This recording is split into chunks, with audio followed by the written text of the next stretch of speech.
Speaker, sir, between the Lok Sabha election, which the India Alliance won, and the Vidhan Sabha election, the voting population of Himachal Pradesh was added to the voting roll of Maharashtra. Meaning the entire population of Himachal Pradesh was added to the voter rolls of Maharashtra. Please understand what I am saying. In Lok Sabha, the difference between Lok Sabha and Vidhan Sabha was the population of Himachal. The entire population, what almost 70 lakh new voters suddenly arrived between Lok Sabha and Vidhan Sabha. Now, the most interesting part, and the Prime Minister is not looking at me. The most interesting part, the most interesting part, the most interesting part is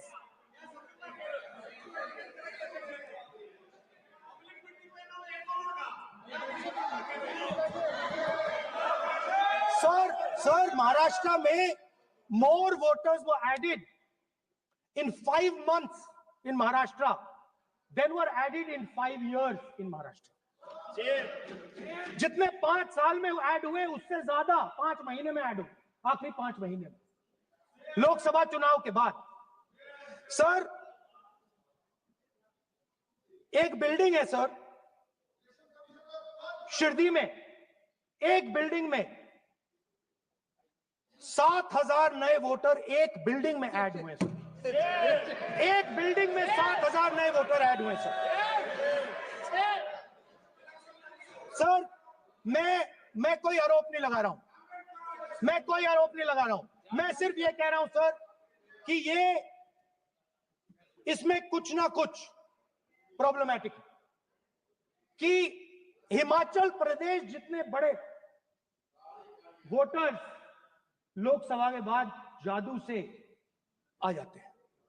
अब हम क्या कह रहे हैं, हमने election commission से repeatedly कहा है कि हम आरोप नहीं लगा रहे हैं, आप एक काम कीजिए, हमें लोकसभा की वोटर लिस्ट दे दीजिए, नेम एड्रेस और इलेक्ट्रॉनिकली दीजिए, और विधानसभा नहीं है।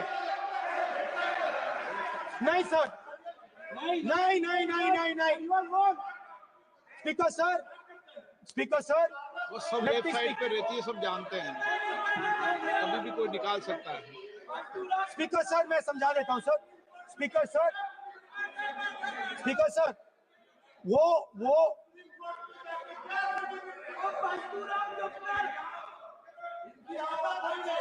Speaker sir, we have asked, Speaker sir,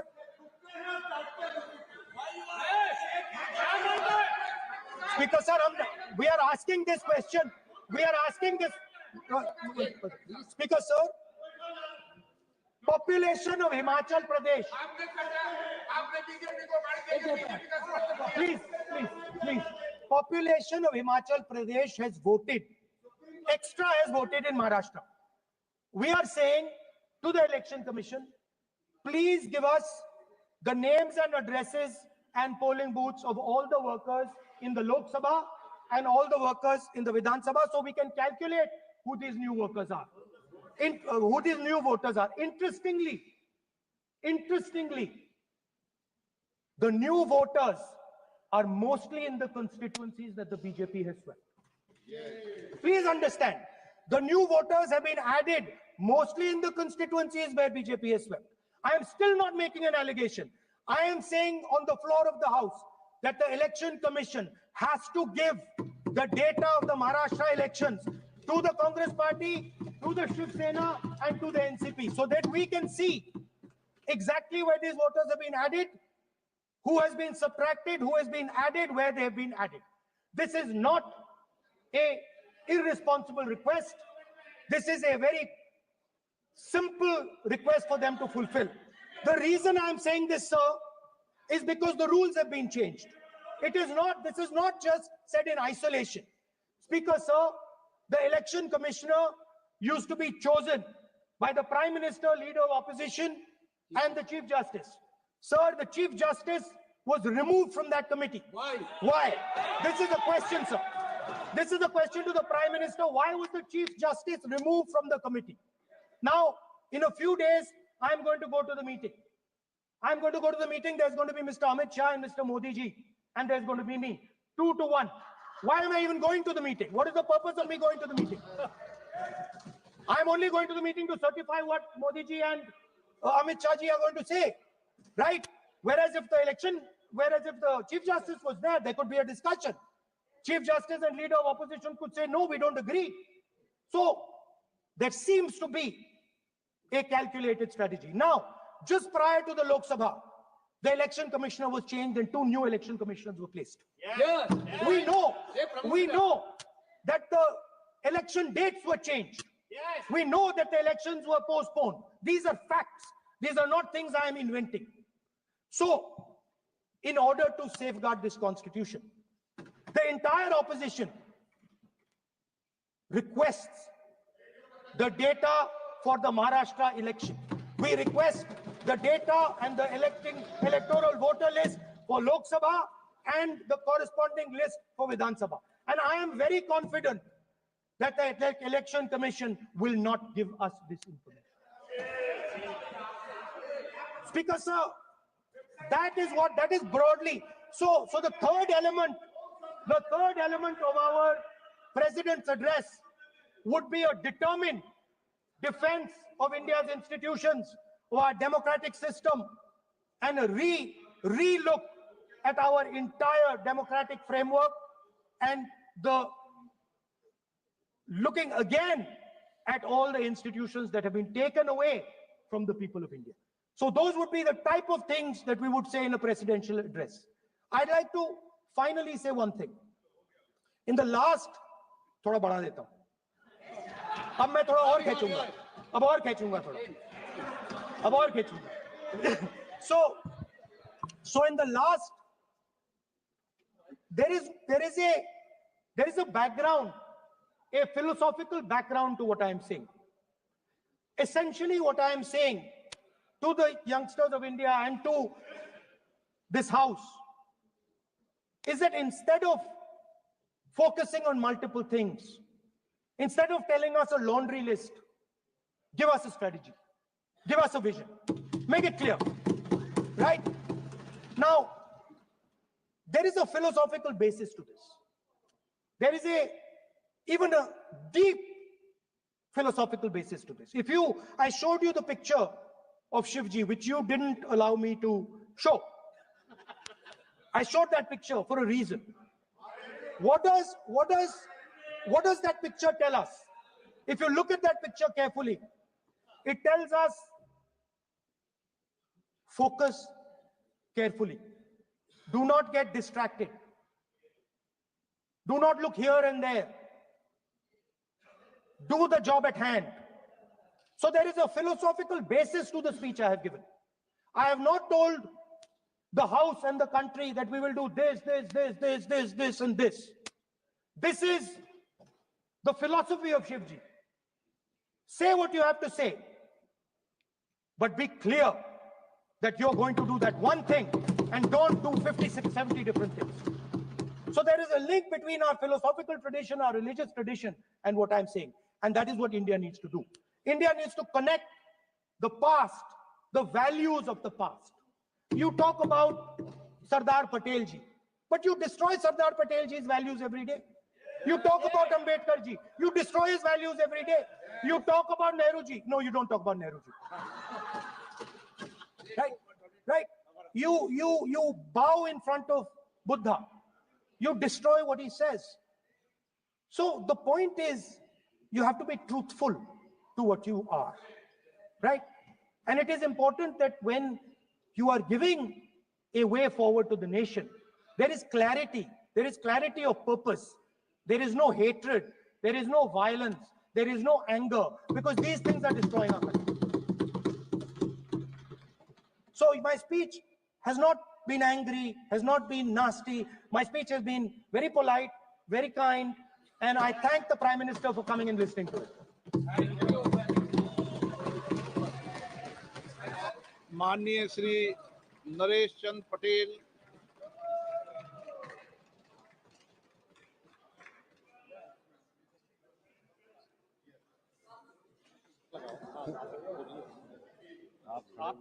माननीय सभापति महोदय, अध्यक्ष जी, जाने वालों कोई नहीं रोक पाएगा।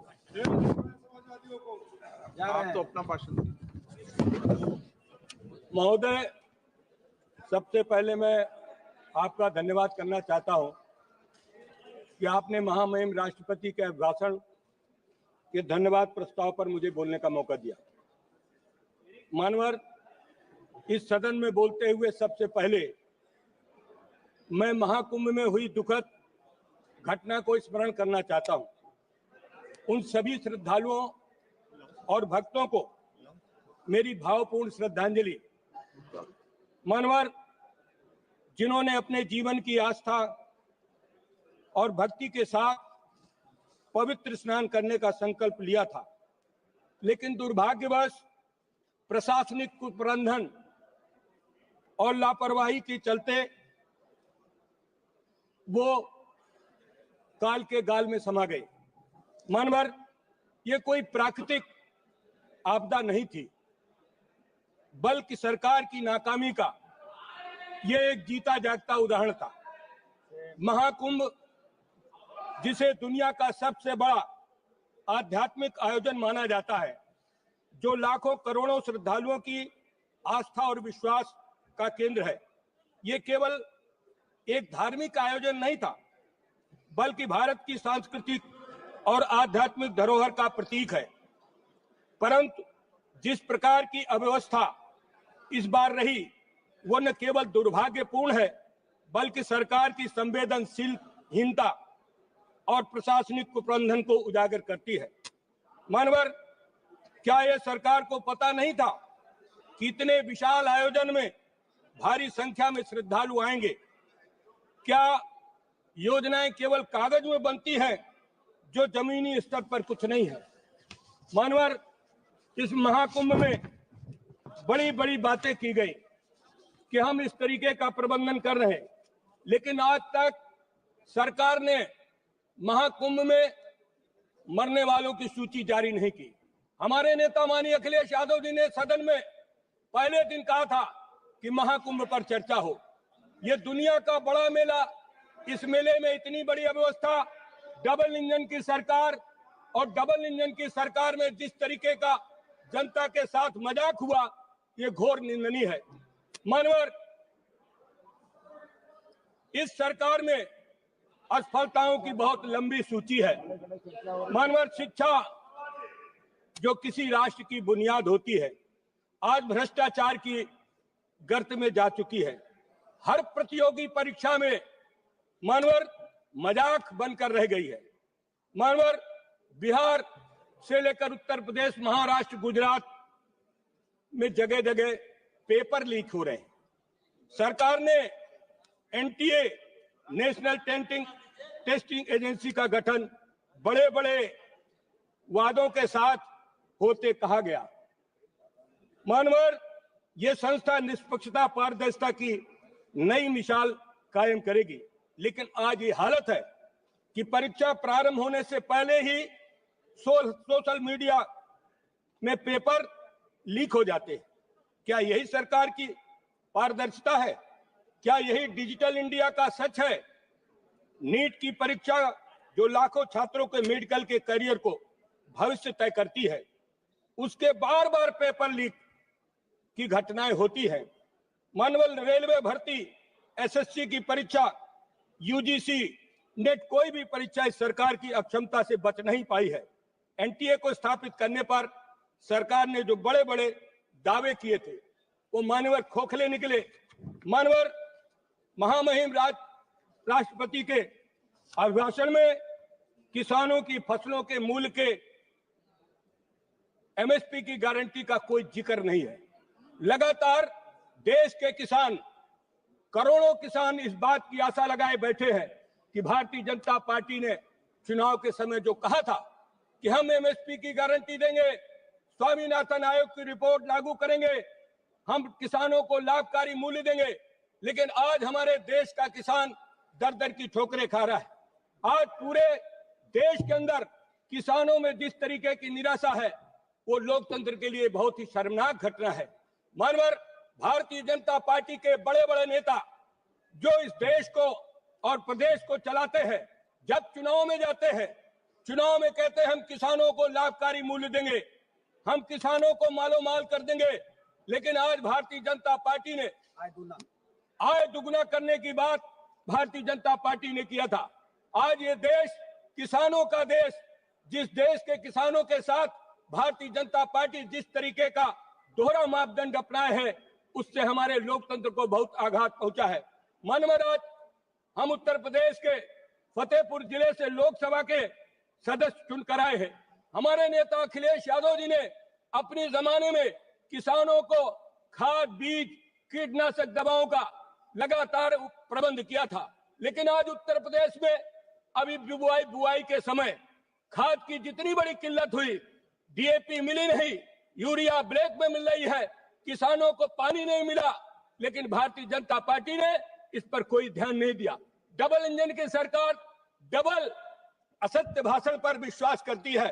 आज भारतीय जनता पार्टी लगातार जिस तरीके का काम किसानों के साथ कर रही है, मानवर हम किसान के बेटे हैं, हमारे यहाँ आज किसानों के साथ डबल दुख हो रहा है। मानवर हमारे जिले में, हमारे प्रदेश में छुट्टा जानवरों से किसानों की फसलें बर्बाद हो जाती है, लेकिन वो हमारे किसानों की फसलों को फसल बीमा के अंतर्गत उनको कोई लाभ नहीं मिलता है। मानवर इसका जिक्र इस हमारे जो महामहिम राष्ट्रपति का भाषण है, इस पर इसका कोई भी जिक्र नहीं है। मानवर किसान बीमा की दुर्घटना की शुरुआत समाजवादी पार्टी के समय में हमारी पार्टी के संस्थापक स्वर्गीय मुलायम सिंह यादव जी ने किया था। पहले किसानों को कोई भी दुर्घटना का बीमा का लाभ नहीं मिलता था, लेकिन माननीय मुलायम सिंह यादव जी ने किसानों को बीमा दुर्घटना के नाम पर 1 लाख की राशि निर्धारित की थी, जिसे बढ़ाकर समाजवादी पार्टी के राष्ट्रीय अध्यक्ष माननीय श्री अखिलेश यादव जी ने 5 लाख रुपए कर दिया था। समय बीतता जा रहा है, महंगाई बढ़ती जा रही है, लेकिन किसान बीमा दुर्घटना पर आज वो 5 लाख की राशि लगातार वही बनी हुई है। हमारी मांग है कि किसान बीमा दुर्घटना की राशि को कम से कम 15 लाख रुपया करना चाहिए। मानवर भारतीय जनता पार्टी ने कहा था कि हम मुफ्त सिंचाई देंगे, किसानों को हम मुफ्त सिंचाई देंगे, लेकिन आज उत्तर प्रदेश में मुफ्त सिंचाई नहीं है। बिजली महंगी हो गई, डीजल का दाम बढ़ गया, खाद का दाम बढ़ गया, लेकिन किसान परेशान है। आज भारतीय जनता पार्टी ने मुफ्त सिंचाई की बात करके किसानों के साथ बहुत बड़ा मजाक किया है। मानवर समाजवादी पार्टी के नेता ने अखिलेश यादव जी ने उत्तर प्रदेश के किसानों को सरकारी नलकूपों का पानी और नहरों का पानी फ्री किया था, और उसी के बाद भारतीय जनता पार्टी ने चुनाव के समय कहा था कि हम किसानों को निजी नलकूपों का भी बिजली का बिल माफ करेंगे। आज उत्तर प्रदेश कृषि प्रधान प्रदेश है, लेकिन किसानों को बिजली फ्री नहीं मिल रही है और उनके ऊपर बिजली का भार दुगुना किया जा रहा है, और निजी नलकूप धारक के ऊपर बिल लगाया जा रहा है। जो किसान ट्यूबवेल उनके वो फेल हो चुके हैं, उनके ऊपर भी बिजली के बिल लगाए जा रहे हैं। मानवर उत्तर प्रदेश किसानों का प्रदेश है। आज अभी फसल आई, धान की फसल, जिसका जिक्र इस अभिभाषण में नहीं है। मानवर धान की फसल में धान के किसान परेशान हैं, उनका धान लागत मूल्य से भी कम में लिया जा रहा है और किसान आत्महत्या करने पर मजबूर है। मानवर आज प्रदेश के अंदर जिस तरीके से किसानों में निराशा है, इसका जिक्र इस महामहिम के अभिभाषण पर नहीं है। मानवर आज हमारे मनरेगा के मजदूर सबसे ज्यादा परेशान है। मनरेगा की मजदूरी उनको समय से मिलती नहीं है और न उनकी आज तक मजदूरी बढ़ाई गई है। मानवर आज महंगाई लगातार बढ़ती जा रही, महंगाई के रोकने के बारे में भारतीय जनता पार्टी की सरकार का कोई ध्यान नहीं है। आज हर चीज महंगी है, उपभोक्ता और उत्पादक के बीच में असंतुलन है। लगातार उपभोक्ता और उत्पादक के बीच में असंतुलन की वजह से जो किसान है, जो कमाता है, और वो आदमी सबसे ज्यादा परेशान है, और जिस आदमी को उनकी फसल खरीदनी पड़ती है वो भी परेशान है। उपभोक्ता और उत्पादक के बीच में असंतुलन की वजह से आज चारों तरफ हाहाकार मचा हुआ है। हम लोग दिल्ली में देखते हैं मानवर, आज किसान अपनी फसल का लागत मूल्य नहीं पा रहा, लेकिन आज खाने वाले को वही महंगा मिलता है। यही भारतीय जनता पार्टी का दोहरा चरित्र है। मैं मानवर आपके माध्यम से सरकार से कहना चाहता हूं कि हमारे देश में रुपए की वैल्यू, हमारे देश में मुद्रा की वैल्यू लगातार घटती जा रही है। हमारा रुपया बहुत ही कमजोर है। इसकी मजबूती के लिए भी इस महामहिम के भाषण में इसका कोई भी जिक्र नहीं है। और लगातार हमारे देश में विदेशी कर्ज मानवर बढ़ रहा है, विदेशी कर्ज बढ़ रहा है। विदेशी कर्ज कैसे कम हो, इसका भी इस महामहिम के भाषण में इसका भी कोई जिक्र नहीं है। किसानों को आज दर दर की ठोकरें खाना ना पड़े, इसलिए मानवर मैं कहना चाहता हूँ, आज हमारे किसान जो पिछड़े हैं, दलित हैं, अल्पसंख्यक हैं, आदिवासी हैं, उनका रिजर्वेशन भी मानवर आज भारतीय जनता पार्टी ने पूरा का पूरा चौपट कर दिया है। जो किसानों के बच्चे हैं वो पिछड़े वर्ग से, दलित समाज से, अल्पसंख्यक समाज से आते हैं, लेकिन भारतीय जनता पार्टी ने संविधान में प्रदत्त जो आरक्षण है उसको भी आरक्षण खत्म करने का पार्टी लगातार महिलाओं के साथ भी अन्याय करती जा रही है। और मानवर नारी शक्ति बंधन अधिनियम लागू करने की बात कहा। मैडम प्लीज, के नेताओं के भाषण सुने कि हमने प्लीज, थैंक यू, लोकसभा और राज्यसभा में उनको 33% आरक्षण दिया था, लेकिन मानवर ये कब लागू होगा नारी शक्ति बंधन अधिनियम? Thank you. इसके लिए मैं मांग करता हूँ मानवर राज्यपाल महामहिम डॉक्टर दास्तीगार, भाषण में डॉक्टर दास्तीगार दिया, मैं आपका बहुत बहुत धन्यवाद करता हूँ।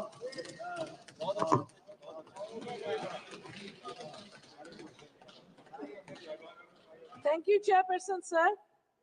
I stand here on behalf of All India Trinamool Congress and my leader, Srimati Mamata Banerjee, to take part in the motion of thanks of the speech addressed to both the houses by Mahamahim Rashtrapati Ji, Srimati Draupadi Murmu. I also express my greetings. Today is Vasant Panchami to all members here and to all the citizens. And I wish there was a holiday for us. Itminan se puja karte. Lekin wo nahi hua. I am a very religious person, a devout Hindu, but I believe and respect all religions. And that is why, like me, there were millions of Indians who were preparing for the Mahakumbh Mela that was supposed to take place after 144 years.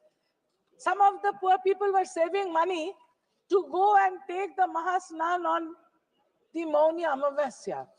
Sad to say, Mahamahim Rashtrapati Ji in her message spent only 61 words to express her sorrow and has not condemned the death, has not given condolence message to the families of the dead. We are very sorry for it because she's totally neglected the dead people, and there is definitely a discrepancy between the number of dead bodies in the morgues as said by the doctors and the number of dead bodies or people missing that we see. The same thing had happened in the state in the COVID times. So this state, how much ever advertisement they did, but while preparedness is concerned, where disaster management is concerned, they have failed. They are giving zero because they should not be given this kind of responsibility where they play with the lives of the common man like this. Now, after we go on to her speech, where she mentions about the middle class, you know, as per as the National Council of Applied Economic Research says, 30% of the total population of India belong to the middle class.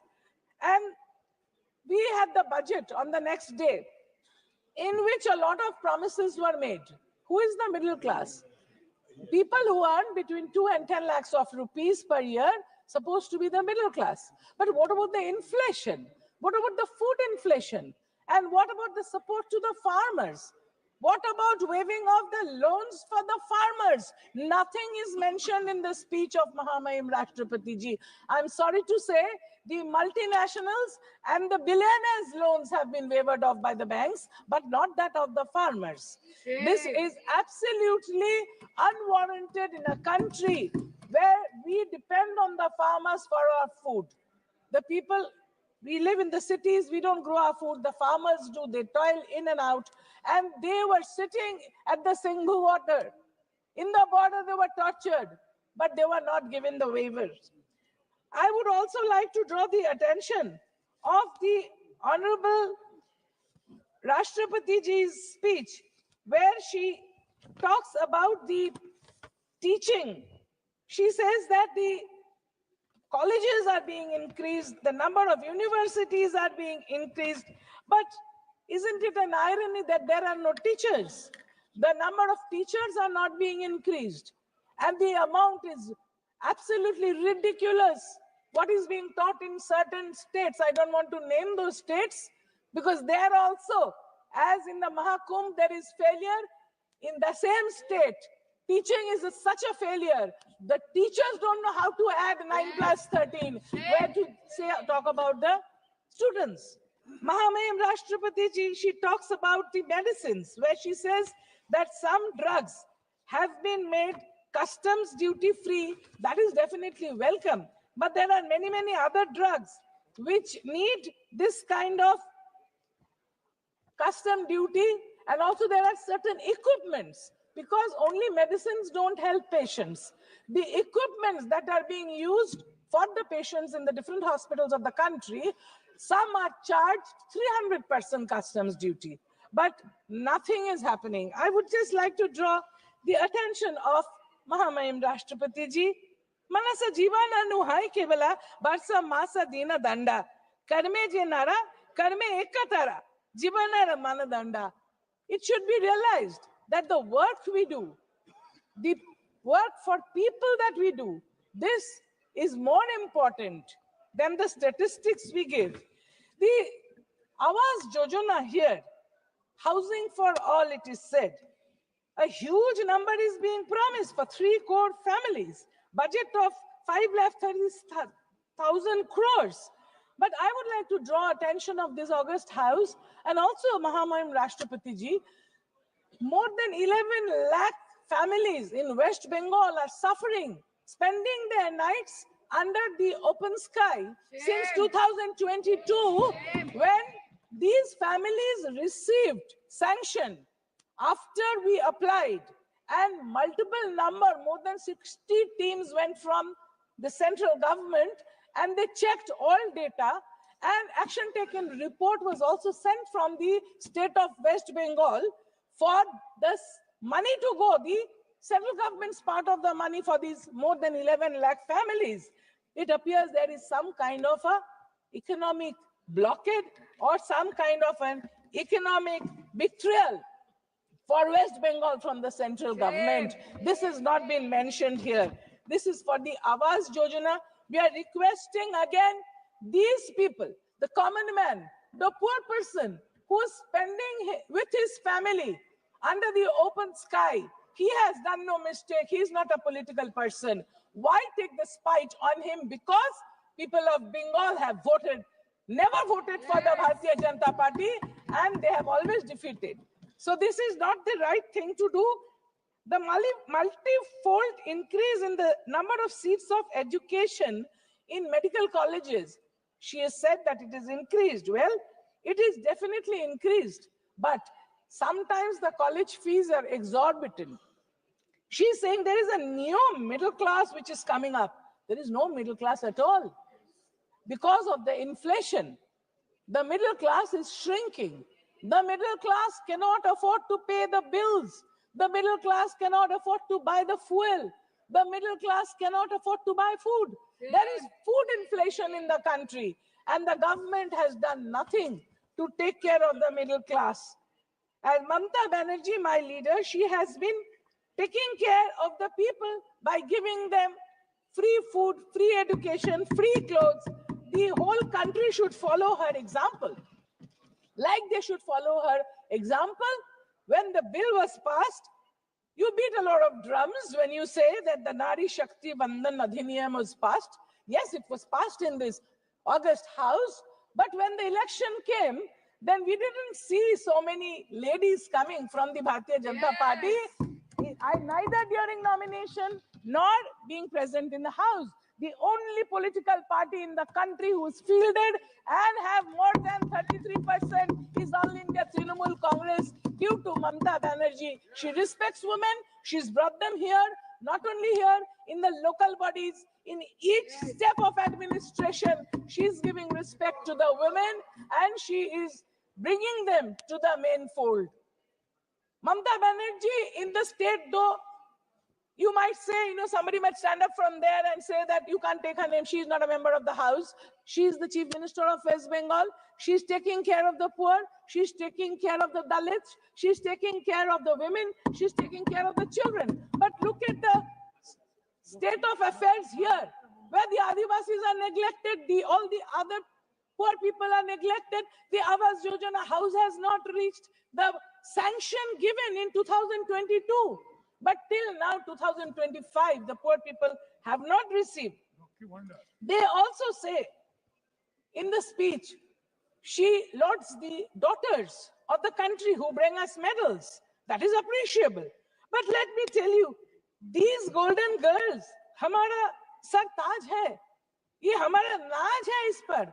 लेकिन the honorable MP sitting here molested them. He was not punished. It is so shameful that his son has come back here.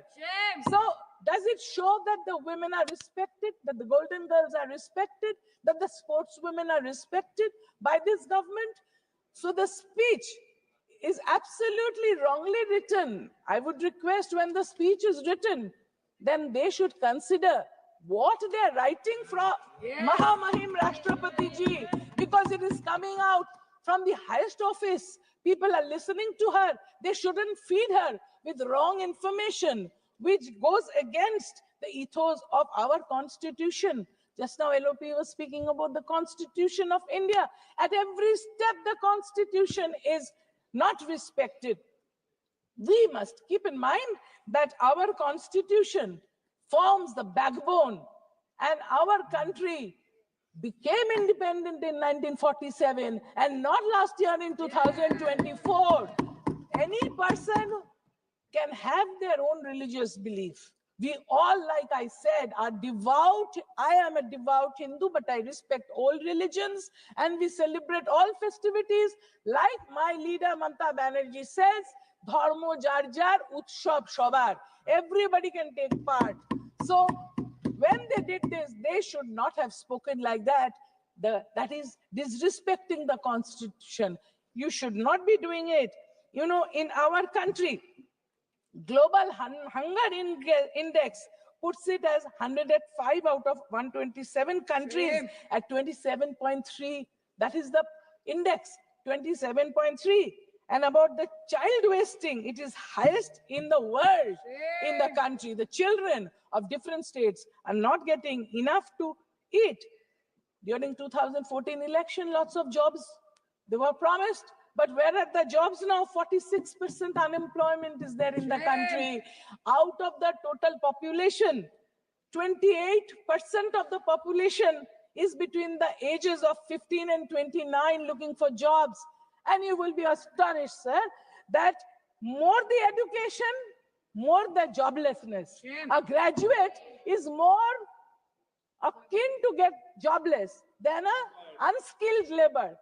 A person who's passing graduation, post-graduation, PhD level are applying for, when the advertisement is coming for menial labor, unskilled labor, they are applying there because there is no, like the LOP was saying, that there is no projection for production, for having more production, unless we have, there is this company, there is this public sector company of telephone where 48,000 people lost their jobs. Was it done just to let one private company's telephone communication thrive? Those people, those 48,000 people who lost their jobs, they were working in private sector, but the government did not take care of them. The foreign direct investment has entered into insurance where people keep their money, their hard-earned money, to get it at the end of the day, or when he's not there, his family gets it. If you have FDI coming into that, if you have FDI coming into seeds, when the seeds bill was passed, the farmers protested. Nobody listened to them. Is this a democracy where nobody listens to the common people and you just go on passing bills which are like we protested when the common NET was done, you know, the National Eligibility Entrance Test, we requested let it happen in regional languages throughout the country because students are used to study in their mother tongue. And when they're applying for it in class 11 and 12 standard, let them sit and write that in their own language. But the government didn't listen. They had a common test for which many poor students cannot apply for the NET. So this also should be undone and they should be allowed to sit in their own mother tongue, the exam. There is also this ONDC initiative, which is giving rise to digital commerce. Well, it is appreciable. But do you know how many lakhs of crores of rupees has been lost by people? Either the message comes on the WhatsApp or the message comes in email or there is a phone call saying your electric bill is due. You either pay just now by pressing 0 and as soon as you press 0, all your bank account lays khali. The lakhs of crores has been lost by people through this cyber crime. And who are these people operating this nexus, this cyber crime? It is sometimes from outside the country also. And I am to understand from very reliable sources, I don't want to quote because we are not supposed to discuss committee things outside. We have about 500 students of IIT, different IITs, engineers, trying to find out who is operating this from where, from which part of the country, which part of the world. We know some places, I don't want to again also say this here, but they are operating like this and they are siphoning off money from people's bank accounts. This cyber crime is taking such, some people, a video call comes, somebody puts on the phone to talk, that picture is taken and superimposed and then he's blackmailed. So these things are happening. The cyber crime is destroying the peace of the country, the sanctity of the ladies of the country. What is the government doing for that? So they were not prepared before they started the online transaction. Without learning how to swim, they jumped into the pool. And that is why people are getting this kind of messages. So we would request that the government should take up cybercrime very seriously and look at it so that the people do not lose their hard-earned money. So we would like also to request that about the eastern side, there are 8 states. Not one word was used to talk about Manipur. For one whole year, Manipur is burning. More than that, houses have burned. In Manipur, ladies have been raped, the gang raped, children have been born in the camps, and none of our honorable ministers, not our honorable prime minister had the time. He has time to visit the election states, but no time to go to Manipur, where our party, our honorable chief minister, Srimati Mamata Banerjee, sent a team of us. We went and saw how babies are born. How babies are born in the makeshift relief camps. There is no baby food. More than 6,000 houses have been burned. There's an ethnic war going on. And there was not a single word about how many square kilometers of India is occupied by foreigners. I don't want to name, but foreign power is occupying parts of Arunachal, parts of Aksai Chin, parts of Leh Ladakh. So why we should neglect that my motherland be occupied by foreigners and bow down to them? Don't we have the courage to stand up and protect my motherland? Thank you, sir.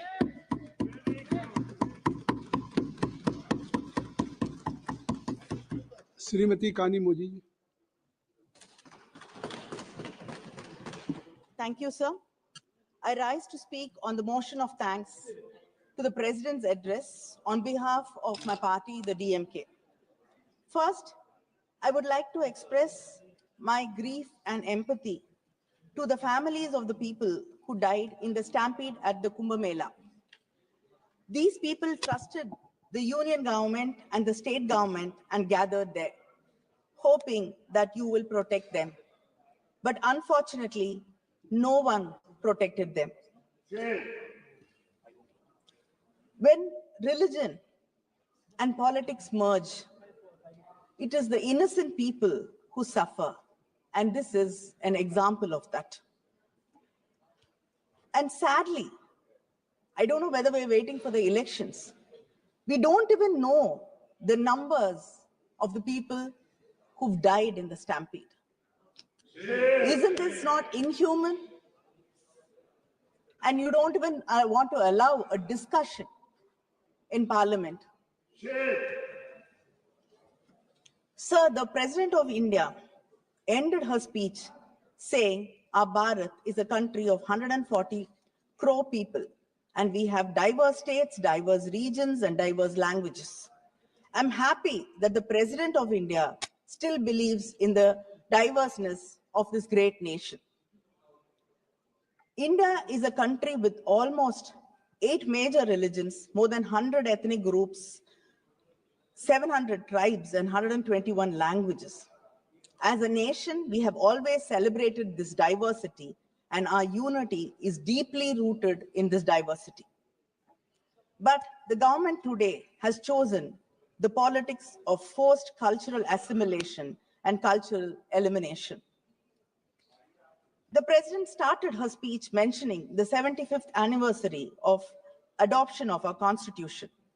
She expressed great pride in the achievements during Amrit Kal.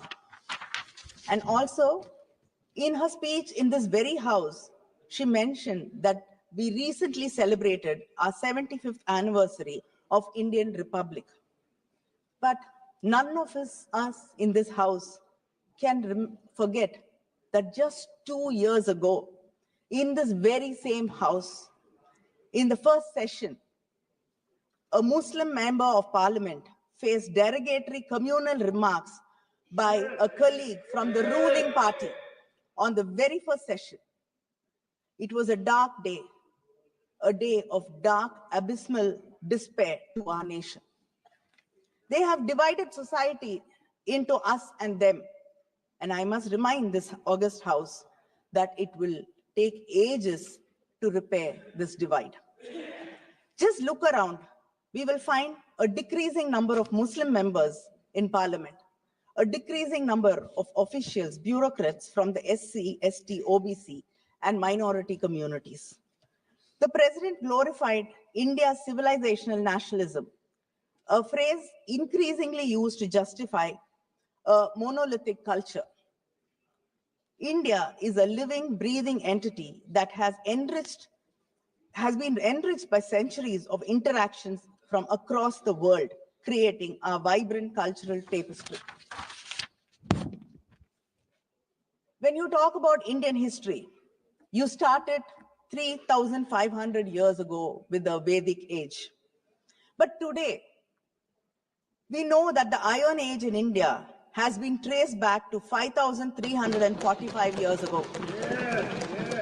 Our Chief Minister, M.K. Stalin, has proudly proclaimed to the world and based on scientific evidence validated by international labs like Beta Analytics in Florida, that Shivakalai, a small, sleepy village in Thoothukudi district, today holds within it the proof of iron smelting and usage.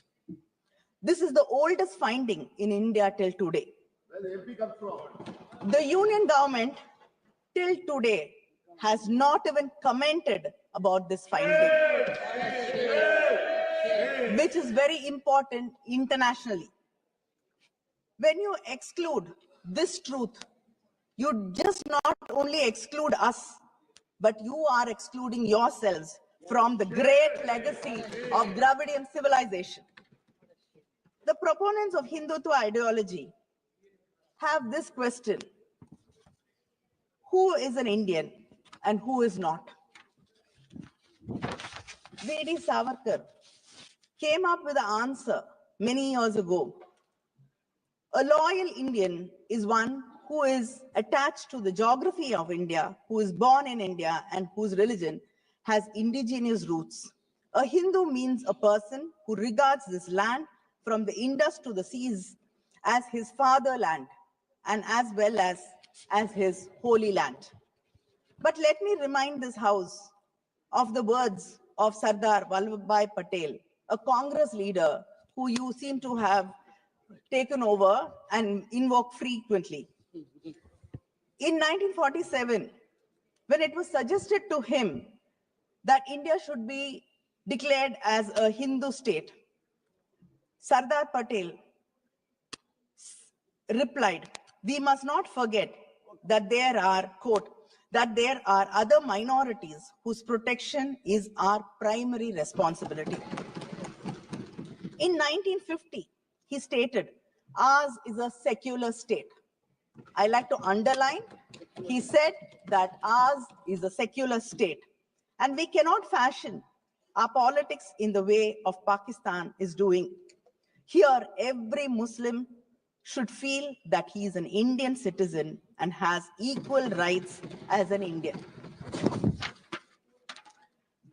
The government celebrates Sardar Vallabhbhai Patel. It disregards most of his fundamental principles. If you truly respect him, please protect every citizen, honor every culture, and stop selective imposition of one ideology over the rest. Building a 3,000 crore statue of unity is not paying respect to him. Please understand his words and implement it. That is true tribute to any leader. But this government ensures in every possible way that the minorities of this country do not feel comfortable. They are kept on edge and feel like outsiders. The CAA, Triple Talaq, the Work Board Bill, the Uniform Civil Code, mob lynching, and state excesses are the unending examples of how you push the minorities and make them feel threatened. In August 2019, this government revoked the autonomy of Kashmir, the only Muslim majority state in India, and made it a union territory. Around the same time, you passed a new amendment to the anti-terror law. In this amendment ensured and gave you the right to classify individuals as terrorists and promoters of terrorism. And under this law, hundreds of Kashmiri politicians, activists were jailed, civil liberties were suspended, and protests banned. A few months later, the CAA, this provided a fast track to citizenship for many minority communities.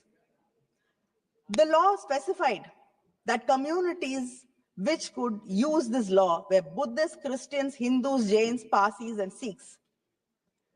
These communities made it to the list, but the Muslims were omitted despite their presence in countries where they are minorities and have been persecuted and have even suffered violent attacks. And in many of the BJP-ruled states, you've coined a term, love jihad, where adult men and women are not allowed to get married to each other because they belong to different religious groups. And your reasoning is that Hindus will become a minority in this country. India has 14% Muslim population and almost 80% Hindu population. Creating false narratives like this is your way of politics. But at least let people, individuals who have a right to make a personal choice in their private lives, let them live a life. And we've seen in most of the BJP-ruled states, mobs assault minorities while the police stand idle. I can't even say mobs assault them, because in some states, the authorities themselves bulldoze Muslim homes and businesses. And lynchings cannot become widespread without atmosphere of impunity, which you are ready to give. Attack on civil society groups are surging. Any voice of dissent is called anti-national. In November 2021, the National Security Advisor, Ajit Doval, told the graduating class of the National Police Academy in Hyderabad, the new frontiers of war is the civil society. The National Security Advisor tells the National Police Academy in Hyderabad that the new frontiers of war is the civil society. Since 2015, close to 17,000 civil society organizations have been denied registration or renewal. Next, the Christian NGOs are disproportionately losing their FCRA licenses. Out of the 2,257 NGOs who've lost their FCRA licenses, 1,626 are affiliated with Christian social programs. This is a targeted financial stranglehold on organizations that serve the India's most vulnerable population. The Christian community, which constitutes around 11.54% of the total religious population, operates 72% of all religious minority schools in India, and over 5,000 hospitals in rural places. But still, you do not want them to help the marginalized, the underprivileged. Attacks on Christian organizations and churches have escalated over the years, with Uttar Pradesh emerging as the hotspot. This government campaigns under the banner Sabka Saath, but seems to be unable or unwilling to safeguard its minorities and failing its marginalized Indians. The Honorable President, in her address, mentioned about the spirit of Sabka Saath, Sabka Vikas, Sabka Vishwas, Sabka Prayas. I got a copy of the English translation of the President's speech. And when I got the copy, I was very confident that I will be able to read through it without anybody's help or support. But I was mistaken. Even to get through one page, I needed help of translators, because this speech has been studded and sprayed liberally with Hindi and Sanskrit phrases, which happen to be the names of schemes or the policy of the ruling government, which is in slogans.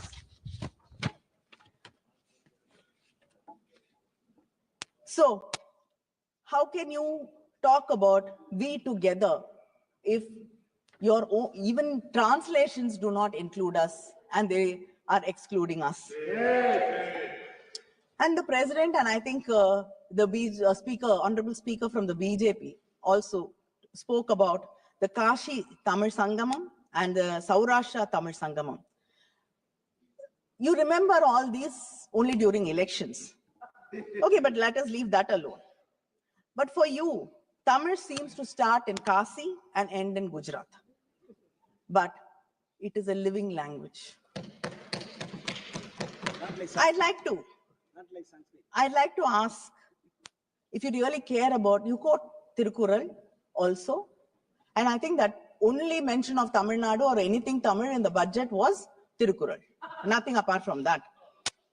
So, between 2014 and 2022, the union government has allocated 74 crores for the Central Institute of Tamil Nadu, in Tamil Nadu.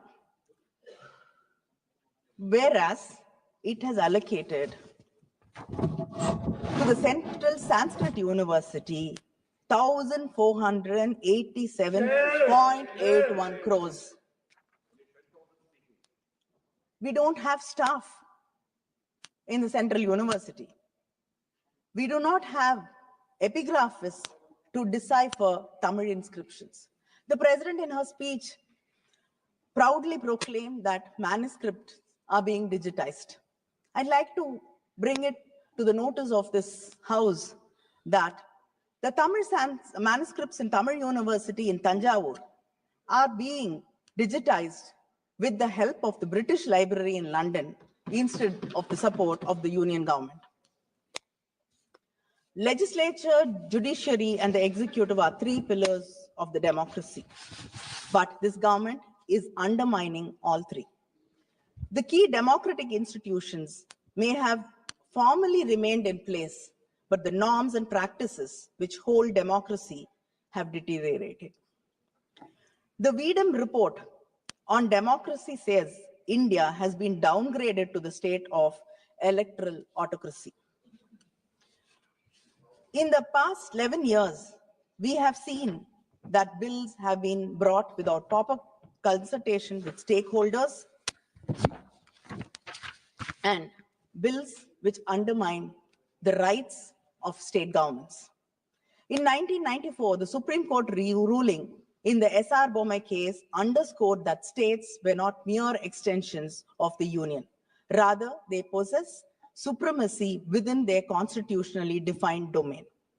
I'd like to remind the Union government about this case, and you seem to have forgotten that states have their rights, and the rights have been promised, have been secured under the constitution of this country. I'd like to just go through a list of the bills which were passed in this house. The Electricity Amendment Bill, Act 2022. It sought to allow multiple private distributors in state-controlled power sectors, reducing state government's control over the electricity distribution.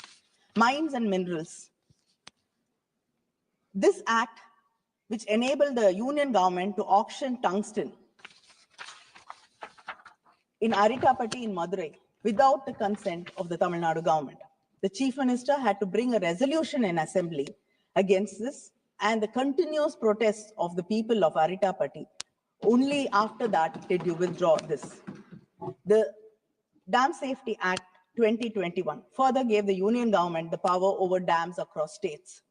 The Forest Conservation Amendment Act diluted state control over forests, allowing infrastructure development in forests without state approval, affecting tribal and environmental rights.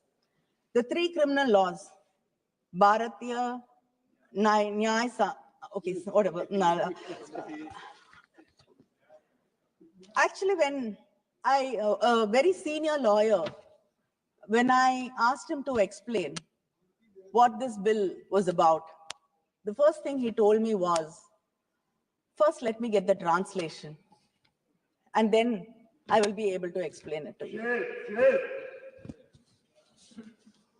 The National Education Policy, which you're very, very, very proud of, it imposes a uniform education policy disregarding the distinct linguistic and educational priorities of the states like Tamil Nadu, Karnataka, Andhra, Kerala, and Telangana. The farm laws, I don't have to talk about it. The Union government seems to have forgotten that education is under the concurrent list, and it is not in the Union list. The UGC draft regulation 2025, which ultimately wants to centralize control over university leadership, particularly through appointment of vice chancellors, undermining the federalism of overriding state laws and imposing central criteria on state university. This limits the autonomy of universities and hinder their ability to function according to regional needs. And the one nation, one election. Again, this is being brought so that when during an election, the issues which are important to states, state governments, are wiped away. are lost. And the national parties, the national parties can set the agendas for the election, and the states do not matter. 5 minutes. The census There's delimitation already and one speaker more already. And yes, you've taken yes, more sir, than I'll just finish. I'm just finishing. The census delimitation I'm and just reminding. I'm not. It is to, of sir. it is to you too, because you have one more speaker. So we insist on caste census, but we have to oppose delimitation based on the census. States which have done well, which have controlled population, which have advanced education, health, and employment are the ones which are going to suffer. Just because we have reduced the population, just because we've been responsible states, it does not mean we have to suffer. And then once again, the balance of power will become lopsided. So this government has failed its citizens even in providing basic amenities such as food, employment, education, and shelter. You keep talking about Amrit Kal. I don't think we've even arrived at Achhe Din, which you started with. So where is the possibility of talking about the Kal? Kal means Kalam, I think. And you're talking about protecting farmers. Do you know that 1,474 farmers have committed suicide between 2014 and 2022 because the insurance companies which collected around 57,620 crores has only given back 3,878 crores to the farmers. You have not protected the farmers. And the Narega workers. This government has taken away work from rural India. And this bill was brought to ensure 100 days of employment for people who had no other means of income. But you've cut down 84.7 lakh workers from the list. And this is from your own registry. And the government, in its budget, has reduced food subsidy by 8,000 crores. Is this Amrit Kal? I think the LOP has spoken about youth and employment, but when you were in your campaign mode, you were talking about 2 crore jobs, but in the speech of the president, it has come to 10 lakh per year. Kindly conclude. You have already 2 minutes. taken more than I'm just wrapping up, sir. 25 minutes, and your time, party time is only 29. Just closing, And one 2 speaker has. Just concluding. 2 I think minutes. so. Time is already, she has taken more than 25. Sir, you're talking about education. Sir, in a unstart question, the government has replied that 13,500 students from SC, ST, OBC communities have dropped out of central universities because of discriminations faced by them. It is just not the students, sir.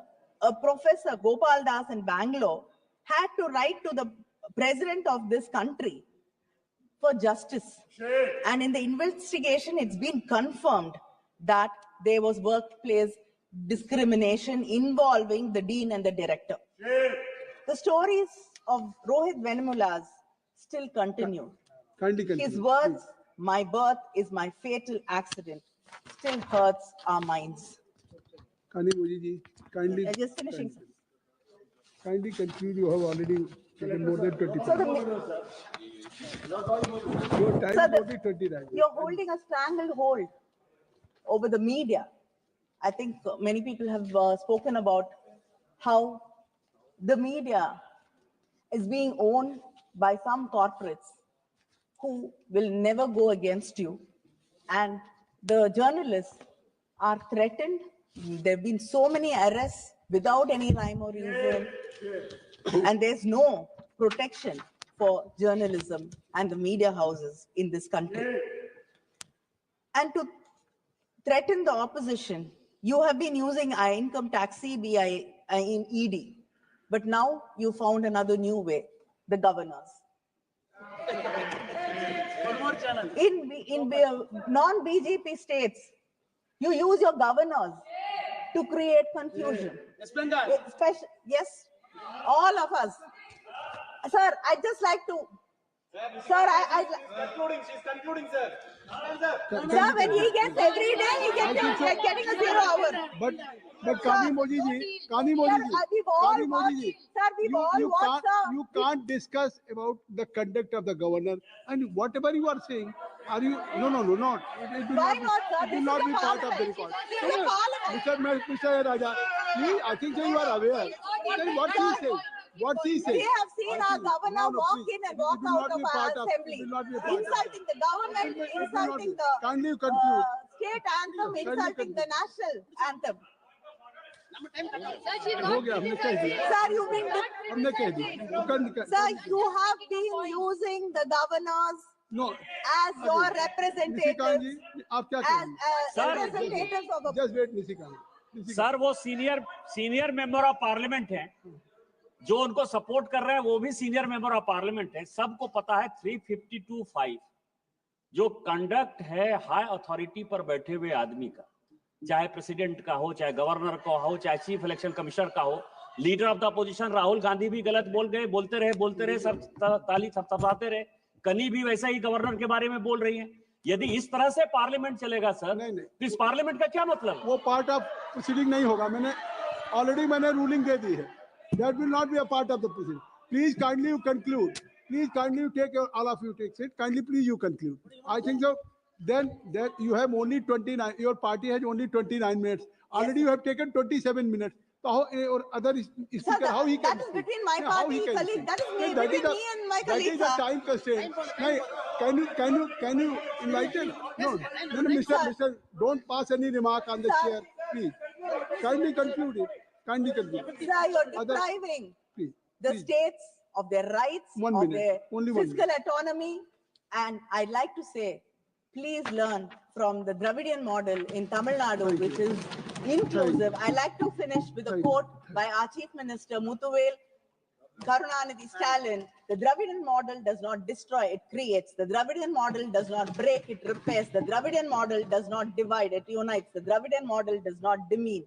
It treats everyone equally. The Dravidian model does not exclude anyone. Standing shoulder to shoulder, it embraces everyone. Learn to embrace. This is one country, don't destroy it.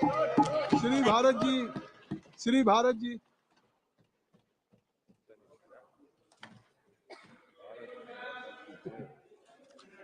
Sir, the mic is not switched on.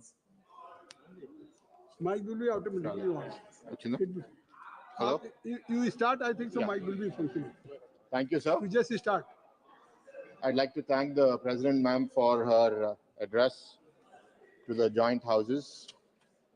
And I'd like to focus my speech on the celebration of 75 years of our Constitution, celebrating our democracy and the constitutional protection that we are all enjoying. A leader that spoke before me spoke about our neighbor, a powerful neighbor, where there's a lot of development. But what is development worth without freedom? I have studied and grown up in India, and I've seen the diversity that thrives in India. And if we don't protect the diversity, then I think development is possible. But then the allegations of the opposition will become even more perpetuated of power and wealth being concentrated in very few people. Sir, last night I was supposed to prepare for this speech. I got really late. But for some reason, I've been wanting to watch a movie for the last week. The name of this movie is V for Vendetta. I first saw this movie almost 20 years ago, and it had a profound impact on me, but I still wanted to watch it again. I don't know why I saw it. And as I saw the movie, the parallel to my state of Andhra Pradesh over the last 5 years was so clear. On September 9, 2023, my leader Chandrababu Naidu Garu was arrested. Our leader, Mr. Lokesh's Yuvagalam Padayatra was abruptly stopped after 229 days. And we were all shocked. Soon after, less than a week after, we had the leader of Janasena Party, Mr. Pawan Kalyan, a senior leader in our party and popular actor, Mr. Balakrishna, and Mr. Lokesh go and meet our leader, Mr. Chandrababu Naidu, in jail. And as they came out and they announced, Mr. Kalyan announced that we are going in this together. Today, it is not about me. It is not about the TDP. It is about the future of the state of AP and the future of the people of AP. That went on for 52 days with him being in jail. A lot of uncertain times. On October 31st, he was released. And I was fortunate to be there in the road as he was released and leaving the jail. And I was standing on my car and I had a vantage point. And as he was greeting the people that were there to see him after so long, we were able to lock eyes. As I saw his eyes and the depth in those eyes, there were tears rolling down my cheeks. And then we left, all of us moved to Amravati, the leaders of the party, the cadre, the family. But he only reached there 14 hours later at 6 a.m. in the morning. Someone who was in jail for 52 days, over the age of 70, still sitting in the car, not getting up and greeting people across the way, wherever people were there to see him. It gave us strength to fight, to see somebody like that. And then 6 months later, the campaign, the elections, 90 public meetings, almost 3 meetings a day. And all of this was not about him. It was about the future of AP. And I think what he felt, what was he feeling? His hope was to remind the world that fairness, justice, and freedom are more than words. They are perspectives. I'll be taking quotes in the movie through this, sir.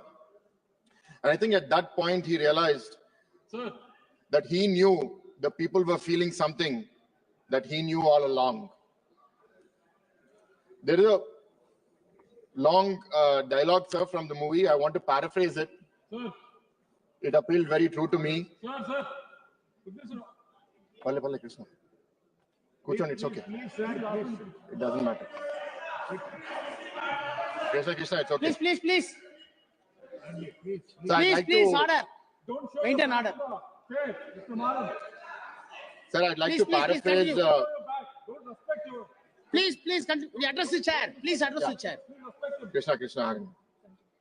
Sir, I'd like to paraphrase a dialogue from the movie that I saw last night. It really stuck with me. And I think if I were to paraphrase what my leader was asking of the people, addressing it to the people from his voice. So if you've seen nothing, if the crimes of this government remain unknown to you, then I would suggest you allow the 13th of May to pass unmarked.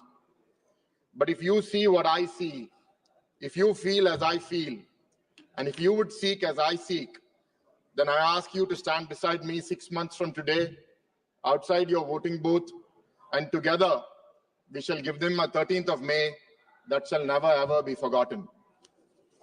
And that's what the people have spoken, sir. We got a historic result of winning 164 seats in the alliance, I think with a vote share margin that was never seen in the history of Andhra Pradesh for over 40 years. But I'd like to go back, sir. What happened? What led to this moment? What led to this epiphany?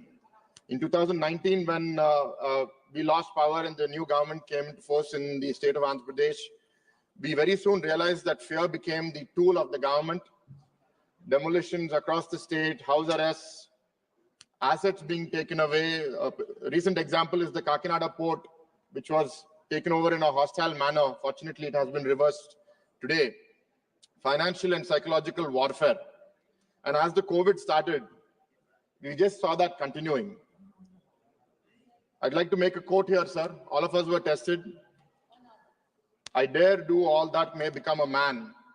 who dares do more is none. From Macbeth. What does that mean? I have a responsibility to stand up and fight, but not to protect myself, but for the state. There was a psychological environment where many people wanted to compromise with the government to ensure that their assets are protected or they are protected. The university that I lead was attacked, and there was an intention to coerce. But with the support of our leader, we stood strong. And as time progressed, I could see that there were many people wearing masks. You wear a mask for too long, you forget who you are beneath it. Many people in society, in the services, seemingly decent people, started behaving differently. And people who were being oppressed, I could see hate building up. It imprisoned many people. But then what I felt was, it's not about giving back that hate. I'd rather die than give up. And what freedom is worth is that it is worth dying for. These few fighters, our leaders, our cadre, our well-wishers across the state kept us going. And all we realized is that we need an inch. An inch is all we need of hope to fight. And aiding our leader, Chandrababu Naidu Garu, we had our young leader, Mr. Lokesh, start his Padayatra on January 27th and continue that over 3,132 kilometers. We had Mr. Pawan Kalyan fighting against the oppression of the government and speaking up for those who didn't have a voice themselves. And finally, as we came closer to the elections, the tide started shifting and people started realizing that every action will have an equal and opposite reaction. We had our graduate MLC elections where unanimously we won all 3 graduate MLC elections across different regions of the state, sending a signal to the people that time has come. But as that happened, the ones in power, the more power they felt they had, the more zealous they became. And that's what led to the arrest of our leader. False cases. I had to argue with some people who were supporting the government that if there is something wrong, they will arrest you. And as I debated with a friend of mine on what is right, what is wrong, I found myself wondering that there is no absolute right and absolute wrong as we work in this world, in this Kali Yuga. There are some mistakes that are there on both sides. But more than individual right and wrong, there is something that the collective people will decide is right or wrong. And that's what the people have shown, sir. In Andhra Pradesh, they are given an overwhelming mandate for change. The opposition here in the central government have made many accusations against the government that we are a part of today. My question to them is, the population have decided, in spite of all these allegations, that India is in the safe hands of the NDA with the leadership of Narendra Modi ji, in the alliance with the Telugu Desam Party, the Janasena, and all other alliance partners from all over the country. Difficult times test our democracy, but people have believed in our institutions. So there's a popular saying that I get reminded of. We may have lost in 2019. So this saying goes, you can fool some people all of the time, or you can fool all of the people for some time, but you can't fool all of the people all of the time. And I'm glad that people have showed up and have given us the much needed relief to put the state back on track. I'm thankful for all the support. We have won the elections. We are here in front of you representing the government. And I'd like to come back to the Macbeth quote. I dare do all that may become a man. Who dares do more is none. I see an environment where people want retribution, revenge, but I feel that it's time to fulfill our responsibilities. Yes, to restore balance and justice, but not to go overboard. If we behave the same way that the government before behaved, then we are disrespecting the mandate that has been given. The state needs more than that. It needs hope for our citizens, for our youth. I'd like to conclude, sir. I don't know how I saw this movie last night as I was speaking on the president's address today in the parliament. And as I've been in this journey long enough, I realized that coincidences don't happen just by chance. There is something greater at play. My takeaway, sir, is that when the intentions are good, when the intentions are pure, the universe reciprocates. And I think that it is reciprocated here also. With a renewed resolve, as a team, we are going to work together to build a better Andhra Pradesh, to build a better India and a better democracy for all of us to thrive in. Thank you for this opportunity. Thank you. Sri Deleshwar Kamath. Deleshwar Kamath. Honorable Member. आदरणीय सभापति महोदय, आपने मुझे महामहिम राष्ट्रपति जी के अभिभाषण पर धन्यवाद प्रस्ताव पर चर्चा में भाग लेने की अनुमति दिया, इसके लिए बहुत बहुत धन्यवाद। महोदय, माननीय प्रधानमंत्री जी का यह तीसरा कार्यकाल चल रहा है। देश आर्थिक प्रगति के पथ पर आगे बढ़ रहा है। जल्द ही भारत विश्व की तीसरी अर्थव्यवस्था बनने वाला है। यह माननीय प्रधानमंत्री जी का संकल्प है। इसी संकल्प को पूरा करने के लक्ष्य के प्रारूप को महामहिम राष्ट्रपति महोदया अपने अभिभाषण में देश के सामने रखी है। देश में आर्थिक काल चल रहा है। अभी हाल ही में संविधान को अपनाने की 75वीं वर्षगांठ मनाई गई है। यह हमारे राष्ट्र के लिए गौरव की बात है। महामहिम राष्ट्रपति जी ने देश की आर्थिक उन्नति का रोड मैप के साथ सरकार के कार्यों की लेखा जोखा को सबके सामने प्रस्तुत की है। आज सरकार का मूल मंत्र सबका साथ, सबका विकास, सबका विश्वास और सबका प्रयास परिलक्षित होता प्रतीत हो रहा है। आदरणीय सभापति महोदय, नीति आयोग की रिपोर्ट और सरकार के प्रयास के कारण ही वर्ष 2024 तक देश में करीब 25 करोड़ लोग गरीबी रेखा से ऊपर उठ चुके हैं और अपने जीवन में आगे बढ़ रहे हैं। यह उल्लेखनीय प्रगति है। आयुष्मान योजना के तहत 5 करोड़ परिवारों को मेडिकल सुविधाएं और 70 वर्ष से अधिक के नागरिकों को आयुष्मान योजना के तहत मेडिकल सुविधा काफी सराहनीय कार्य रहा है। सभापति महोदय, हमारे देश के प्रधानमंत्री ग्राम सड़क योजना का चौथा चरण प्रारंभ हो चुका है। इसके तहत देश के कोने कोने से सुदूर ग्रामीण इलाकों को सड़कों के द्वारा जोड़ने का काम लगभग पूरा होता जा रहा है। यह देश के विकास में अहम योगदान देने का काम किया है। विश्व स्तर पर भारत का साख बढ़ता जा रहा है। माननीय प्रधानमंत्री जी विश्व के अति लोकप्रिय नेता की सूची में अग्रणी पंक्ति में आ गए हैं। यह हमारे लिए और हमारे देश की जनता के लिए अति उत्साहित करने वाला क्षण है। सभापति महोदय, सरकार की एक महत्वपूर्ण योजना का मैं जिक्र करना चाहता हूं। सरकार देश के अत्यंत पिछड़े इलाकों में आकांक्षी जिला योजना कार्यक्रम चला रही है। इससे देश में 112 जिलों को लिया गया है और मेरे राज्य बिहार में 13 जिलों को शामिल किया गया है। इसे बढ़ाकर बिहार के सभी 38 जिलों को शामिल करने की आवश्यकता है। सरकार द्वारा 500 ब्लॉकों को आकांक्षी योजना में शामिल किया गया है, जिसमें से बिहार में 61 ब्लॉकों को शामिल किया गया है। इस कार्यकाल से पिछड़े इलाकों के स्वास्थ्य, पोषण, कृषि, सामाजिक विकास और शिक्षा के क्षेत्रों में विभिन्न मापदंडों उल्लेखनीय प्रगति हुई है। माननीय सभापति जी, महामहिम जी के अभिभाषण में ऐसे राष्ट्र के निर्माण की परिकल्पना की गई है जो अतीत के गौरव से जुड़ा है, जिसमें आधुनिकतावाद का हर स्वर्णिम अध्याय है, जो आत्मनिर्भर है और जो अपने मान्य दायित्वों को पूरा करने में समर्थ है तथा मध्य वर्ग भी वैभव से युक्त है।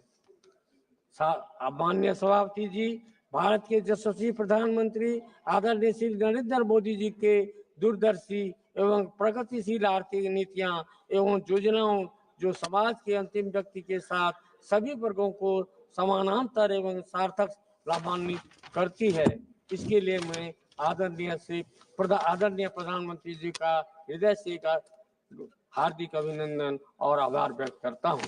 सभापति महोदय, मैं अपनी बातों को समाप्त करते हुए सरकार द्वारा 25 करोड़ गरीब लोगों को गरीबी रेखा से बाहर निकालने में सफलता हासिल किया है, उसके लिए बधाई देता हूं और विकसित भारत के निर्माण के लिए देश के गरीब, युवा, नारी शक्ति और किसान कैसे सशक्त होंगे, इसका सरकार इसके लिए प्रतिबद्ध है। इन्हीं कामनाओं के साथ मैं महामहिम राष्ट्रपति जी के अभिभाषण के धन्यवाद प्रस्ताव का समर्थन करता हूं। धन्यवाद। Thank you, honorable member Arvind Swant.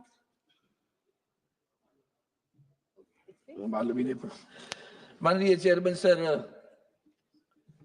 आदरणीय महामहिम राष्ट्रपति जी, उनके अभिभाषण के अभिनंदन प्रस्ताव पर मैं अपने विचार प्रकट करने के लिए खड़ा हूं और मुझे खेद होता है कि जिस तरह से आदरणीय महामहिम राष्ट्रपति जी ने जो भाषण यहाँ रखा, तो लगा नहीं ये उनके मन की बात है। हम भी जानते हैं कि राष्ट्रपति, महामहिम राष्ट्रपति हो या राज्यपाल जी हो, ये जब भी भाषण करते तो सरकार से लिखित भाषण जाता है, वही उनको पढ़ना पड़ता है। और अपेक्षा थी कि महामहिम राष्ट्रपति जी अपने भी कुछ ख्याल या विचार उसमें प्रकट करेंगे, लेकिन वो तो हुआ नहीं। उन्होंने शुरू में ही प्रयागराज और डॉक्टर मनमोहन सिंह जी के बारे में संवेदना जताई। मैं भी उसका अनुमोदन करता हूं और उस संवेदना, बहुत गहरी संवेदना जताता हूं। खास करके प्रयागराज में जो हुआ वो बहुत ही वेदना देने वाली घटना हुई है, दुर्घटना। और मनमोहन सिंह जी के बारे में बात करूं तो ये सरकार, याद दिलाना चाहता हूं, ये सरकार थी, आदरणीय प्रधानमंत्री जी थे, जब वो राज्य के मुख्यमंत्री थे, तब जीएसटी को सबसे कड़वा विरोध करने वाला कौन था? तो भारतीय जनता पार्टी थी। आधार कार्ड को कड़वा विरोध करने वाला कौन था? तो भारतीय जनता पार्टी थी। आज वो सारे विचार जो मनमोहन सिंह जी ने रखे थे, उसको ही उनको अवलंबन करना पड़ रहा है। उसी में समझ जाए कि दूर से दूर देखे, विजन किसे कहते हैं। आदरणीय हमारे प्रधानमंत्री जी मनमोहन सिंह जी बहुत विजनरी थे। उस वक्त जो अर्थव्यवस्था पूरे विश्व में जो हुई थी, ऐसी स्थिति में उन्होंने जो भारत को संवारा है, उसकी सराहना करे उतनी कम होगी। ये भूल जाते हैं कि इन्होंने पहले क्या कहा था, आज क्या कह रहे हैं। अब रही बात तो सर उनके विचारों में हाउसिंग फॉर ऑल ऐसा करके एक उन्होंने बोला है, हाउसिंग फॉर ऑल। मुझे समझ में नहीं आता है। मैं पिछले 10 वर्षों से बात करते आया हूं कि जब भी यह विषय आता है, you and me, everyone knows it, there is encroachment on the lands of the government, on the government land. अब सरकार हमारे मुंबई में, मुंबई की बंदरगाह की जगह पे, मुंबई पोर्ट के यहाँ बहुत बड़ी झुग्गी झोपड़ियां है। वैसे और जगह रेल की जमीन पर झुग्गी झोपड़ियां है। हमारी महाराष्ट्र सरकार, आदरणीय वंदनीय शिवसेना प्रमुख बाला साहब ठाकरे जी ने एक सपना देखा कि मेरा कोई भी गरीब आदमी झुग्गी झोपड़ी में नहीं रहेगा, उसे अपना हक का घर मिलेगा। इसलिए उन्होंने एसआरए स्कीम लाई, स्लम रिहेबिलिटेशन अथॉरिटी बनी, और उसके तहत इनको मुफ्त घर दिए जाते गरीबों को। अब रही बात, ये जो गरीब वहां बसे हुए हैं, हर बार प्रधानमंत्री Awas Yojana, housing for all, पक्का घर, पक्का नल से पानी, अरे कहाँ है भैया, कब होगा? मेरी महामहिम राष्ट्रपति से प्रार्थना है, खेद प्रकट करता हूं मैं। आपको ये पता नहीं है, आज भी लोग ऐसे रहते, किसको पक्का घर दे? हम शहरों में रहते, किसको पक्का घर दे रहे आप? ये झुग्गी झोपड़ियां वाले ऐसे ही है। ऐसे राज्य की सरकार कोई एक स्कीम बनाती है, अगर उस स्कीम में से कुछ लोगों को केंद्र की सरकार के जमीन पे वो रहते हैं, उनको लाभ मिलता है, तो लाभ उन्हें देते नहीं दे केंद्र सरकार। वो कहती है केंद्र, तो राज्य की योजना है, हमारे केंद्र की यहाँ नहीं चलेगी। अब हमारे यहाँ बिडी चाल करके है, उसका पुनर्विकास होने का जो प्रकल्प है वो हमारी राज्य सरकार ने लाया। शिवड़ी के जो बिडी चाल के लोग हैं उनको नहीं मिलेगा, क्यों? क्योंकि केंद्र की सरकार पर वो बिल्डिंग खड़ी है। अनुमति कौन देगा? ये बैठे हैं सामने सोनवाल साहब, इनकी जगह पर है, वो मुंबई के बंदरगाह की जगह पर है।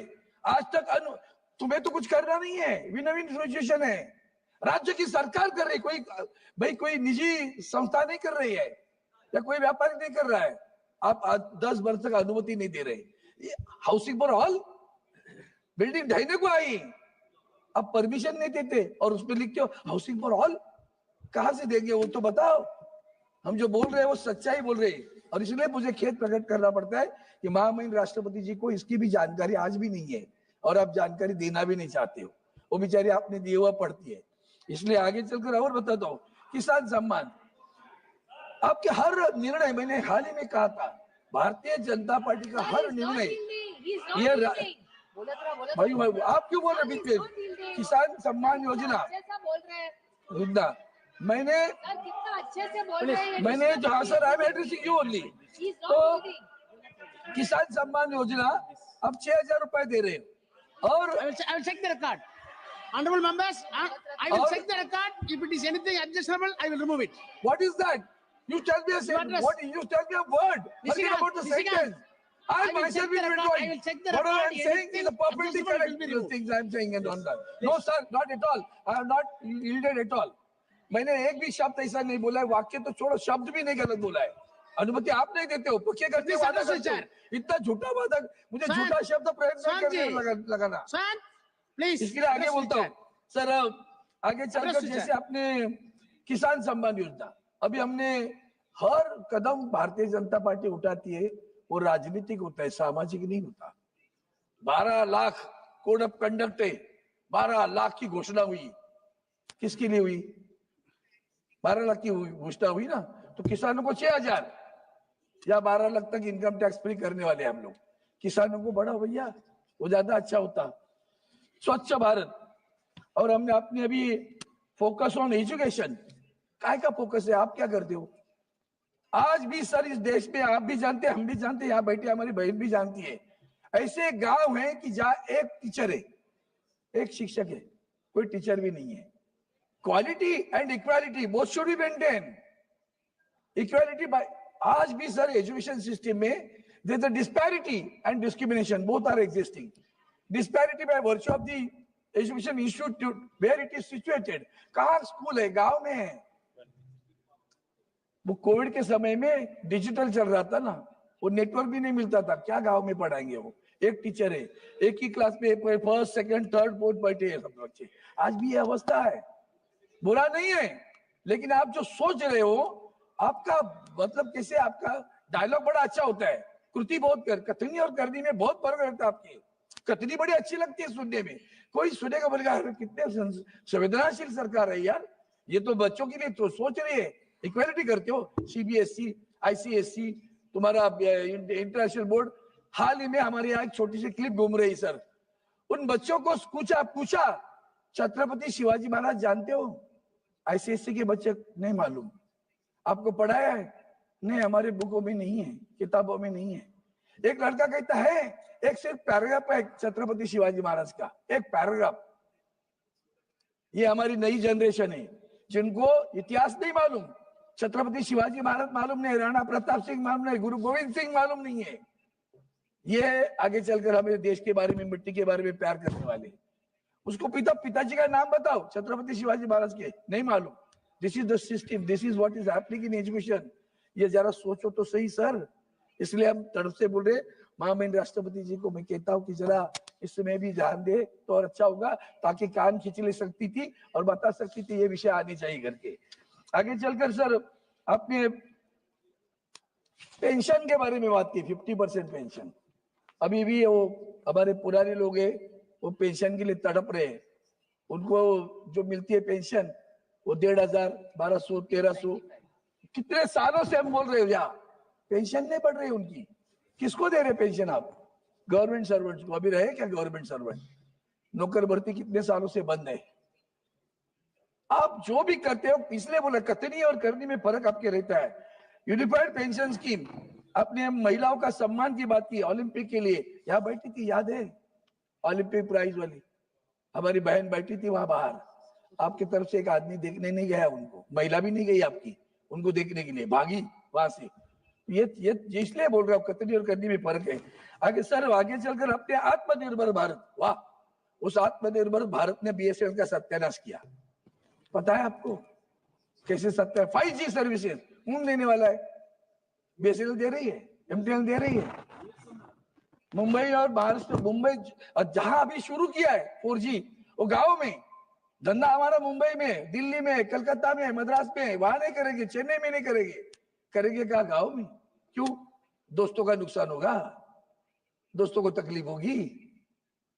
अपने बच्चे को तो देखो, बीएसएनएल आपका बच्चा है, उसको तो देखो, आज भी नहीं देख रहे हो सर। आगे चलकर मैं इंफ्रास्ट्रक्चर, अब इंफ्रास्ट्रक्चर में बात करूं सर, हमारे मुंबई गोवा रोड, चांद पे हमारा यान गया, उसका जितना खर्चा हुआ ना सर, उससे ज्यादा खर्चा इस मुंबई गोवा रोड के लिए पनवेल से लेकर मानगांव तक हुआ।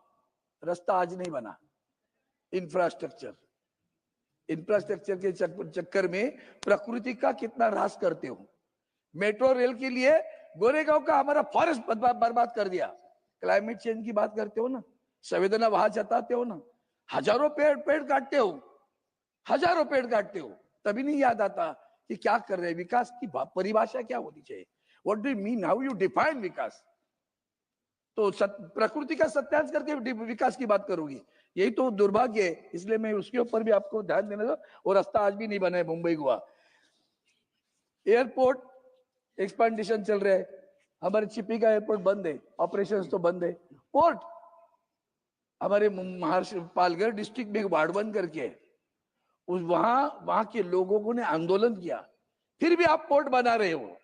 Deep in the sea they are going to create a port which is, लेकिन मुंबई बंदरगाह, इस देश के इतिहास में मुंबई बंदरगाह का नाम आता है, आप तो उसी के हैं। कभी तो सोचा क्या कि मुंबई बंदरगाह का विकास करे? आदरणीय गडकरी साहब थे, उन्होंने प्लान बनाया था, प्लान बना के सबको बताया था। फाइल पड़ी है भैया, कभी तो उस फाइल की तरफ देखो। क्यों मुंबई पर अपना रोष निकाल रहे हो? क्या मुंबई ने आपका गुनाह किया? मुद्रा के लिए, मुद्रा बंदर के लिए मुंबई का विकास रोका है क्या? मुंबई बंदरगाह का विकास क्यों नहीं करते हो? माननीय महामहिम राष्ट्रपति जी को मुंबई बंदरगाह मालूम नहीं है, वार्ड 1 याद आया, मुंबई बंदरगाह का विकास नहीं याद आया। यही तो दुख है, खेद प्रकट करता हूं। क्यों नहीं तुम्हें लगता सबका साथ सबका विकास? सबका विकास में मुंबई नहीं आती, सबके विकास में महाराष्ट्र नहीं आता। महाराष्ट्र सारी कंपनियां लेके गुजरात में जाते हो, विकास की बात याद नहीं आती? छीन के क्यों लेके जाते हो आप? और 10 कारखाने गुजरात में खड़े करो, हमें कोई बुरा नहीं लगेगा, हमारे एक राज्य आगे चलेगा। तो महाराष्ट्र से छीन कर लेके जाते हो। मुंबई पूरे वर्ष विश्व में जानती है कमर्शियल सेंटर है, IFSC international financial service centre, उसका ऑफिस वहां बनने वाला था मुंबई में। गुजरात गिफ्ट सिटी को गिफ्ट दे दिया आपने, सारे कारखाने वहां लेके गए आप। ये विकास समान विकास है? सबका साथ है, सबका विकास है? क्यों कर रहे हैं आप? और ये आपको पता नहीं है, ऐसे मत समझो। मुंबई बंदरगाह का विकास, अफोर्डेबल हेल्थ केयर, चलिए मुंबई के हमारे डॉक्टर साहब आज में बैठे, हमारी मुंबई में महानगर पालिका का बड़े हॉस्पिटल है, वो GS मेडिकल कॉलेज में एडमिशन के लिए बच्चे तड़पते हैं। आज ऐसी हालत है, दवा नहीं दे सकते, मुफ्त दवा बंद है, दवा नहीं मिल रही है। JJ हॉस्पिटल में दवा नहीं मिल रही है, हमारा MRI बंद है, CT स्कैन बंद है शहर में Mumbai. Please conclude sir, please within 2 minutes I'll conclude. Please conclude. वो एक कैंसर के बारे You already exited. I do understand sir, I'll take care of it. Please conclude within a minute. क्या है, I'll conclude it. होता बहुत सारे विषय रहते मन में। प्लीज मुंबई शहर में, या मुंबई शहर में हालत है सर। अब मेरी बात ऐसी है कि मुंबई में शहर में महात्मा गांधी हॉस्पिटल है, किसी ट्रस्ट का है। कुछ जमाने में हमारे इंडस्ट्रियल एरिया था, तो कारखानों को कामगारों के लिए बनाया हुआ था, अब वही वर्करों के लिए बनाया हुआ अस्पताल भी चलता नहीं। यहाँ टाटा हॉस्पिटल में बहुत भीड़ है, KEM में बहुत भीड़ है। हम बार बार प्रार्थना करते हैं, अरे वो महात्मा गांधी हॉस्पिटल वहां खड़ी है, उस बिल्डिंग को ले लो, टाटा हॉस्पिटल को दे दो। आप ले लिए, हमें नहीं चाहिए। टाटा हॉस्पिटल के लिए दीजिए, KEM हॉस्पिटल के दीजिए, ताकि लोगों की, देश भर के लोग वो टाटा कैंसर हॉस्पिटल में आते। जगह नहीं कम हो रहे। अब अगर आप भी कभी वक्त निकाल के सुबह जाना टाटा हॉस्पिटल में, जैसे स्टेशन पे भीड़ होती है ना, वैसे भीड़ रहती, चलने को रास्ता नहीं रहता। महात्मा गांधी हॉस्पिटल खाली पड़ा है, किसी ट्रस्ट का था, सरकार का है, लीजिए ना, लीजिए, लोगों की सेवा के लिए उपलब्ध होगा। कैंसर का, हेल्थ केयर का, क्या क्या है आपके पास हेल्थ केयर के प्रोविजन नहीं चाहिए? जब मशीन मुंबई शहर में नहीं, गांव में क्या होगा? कतनी और करनी, इतना फर्क। सर आगे ज्यादा नहीं बोलता हूँ, आपने अभी याद दिलाया मुझे, मैं इतना ही कहता हूँ कि हमें जो एक वन सेंटेंस, सुबह हमारे माननीय विपक्ष के नेता राहुल गांधी जी ने याद दिलाया था, मैं वापस इलेक्शन कमीशन पे आ रहा हूँ। उन्होंने वो सुप्रीम कोर्ट के जज को हटाई, वो बात तो कही, आगे वाली दूसरी बात बता देता हूं मैं। हाल ही में आपने एक नियम बदल डाला, हम सभी ने जो पराजित थे तो बोल दिया कि भाई काउंटिंग को हमें देखना है, we want to see that data. Please conclude. इन्होंने क्या, एक सेकंड, उन्होंने क्या किया, इलेक्शन कमीशन ने नियम बदल डाला और नियम में क्या किया, मॉक पोल करेंगे, we will not calculate the exact what is happen in the. हमने पूछा भैया इतनी भीड़ शाम को 5 बजे के बाद हुई ना, थैंक यू, सीसीटीवी दे दो, सीसीटीवी नहीं दे रहे, उसका भी अमोल कोहली, ये तुम्हारा संविधान के प्रति आदर है और इसलिए मैं खेद प्रकट करता हूँ माननीय महामहिम राष्ट्रपति जी ने जो वक्त विचार किए उसके लिए मैं खेद प्रकट करता हूँ। सोचता हूँ जो कुछ बोला उसके ऊपर अभी भी ध्यान नहीं। मुंबई बंदरगाह विकास पर आपके फिगर कैप में रहेगी, ये आप काम करोगे ऐसी अपेक्षा करता हूँ। धन्यवाद से।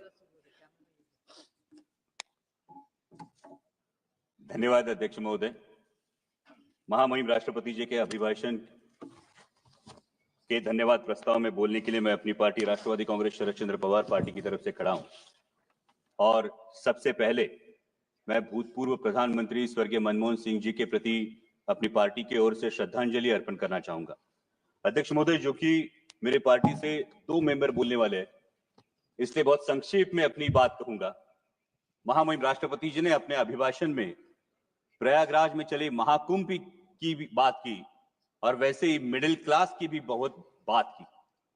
तो इस मिडिल क्लास के नजरिए से महाकुंभ क्या है, इस पे कुछ पंक्तियां लिखी है, वही पंक्तियां मैं सुनाना चाहूंगा। आजकल खुद के हिंदू होने पर मैं कुछ ज्यादा ही गौरवान्वित महसूस कर रहा था।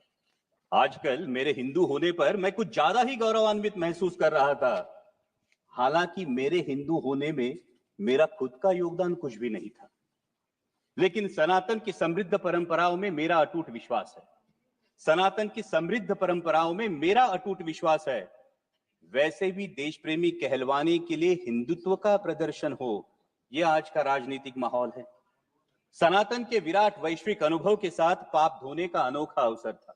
महाकुंभ में सनातन के विराट वैश्विक अनुभव के साथ पाप धोने का अनोखा अवसर था।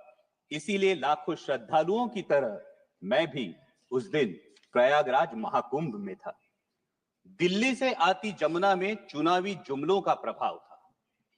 दिल्ली से आती जमुना में चुनावी जुमलों का प्रभाव था। बिहार जाने वाली धारा में बजट का कुछ ज्यादा ही बहाव था। लेकिन लुप्त रही सरस्वती मैया, क्योंकि शायद आज की राजनीति में सद विवेक का थोड़ा सा अभाव था। धन्य हो गंगा मैया, धन्य हो गंगा मैया, जिसने सारे पापों के साथ सभी को अपनाया। महंगाई, बेरोजगारी और तमाम विफलताओं को किसी ने आस्था की चादर के आड़ छुपा दिया। उसी आस्था के साथ डुबकी लेने वाला मैं ये देख के हैरान रह गया।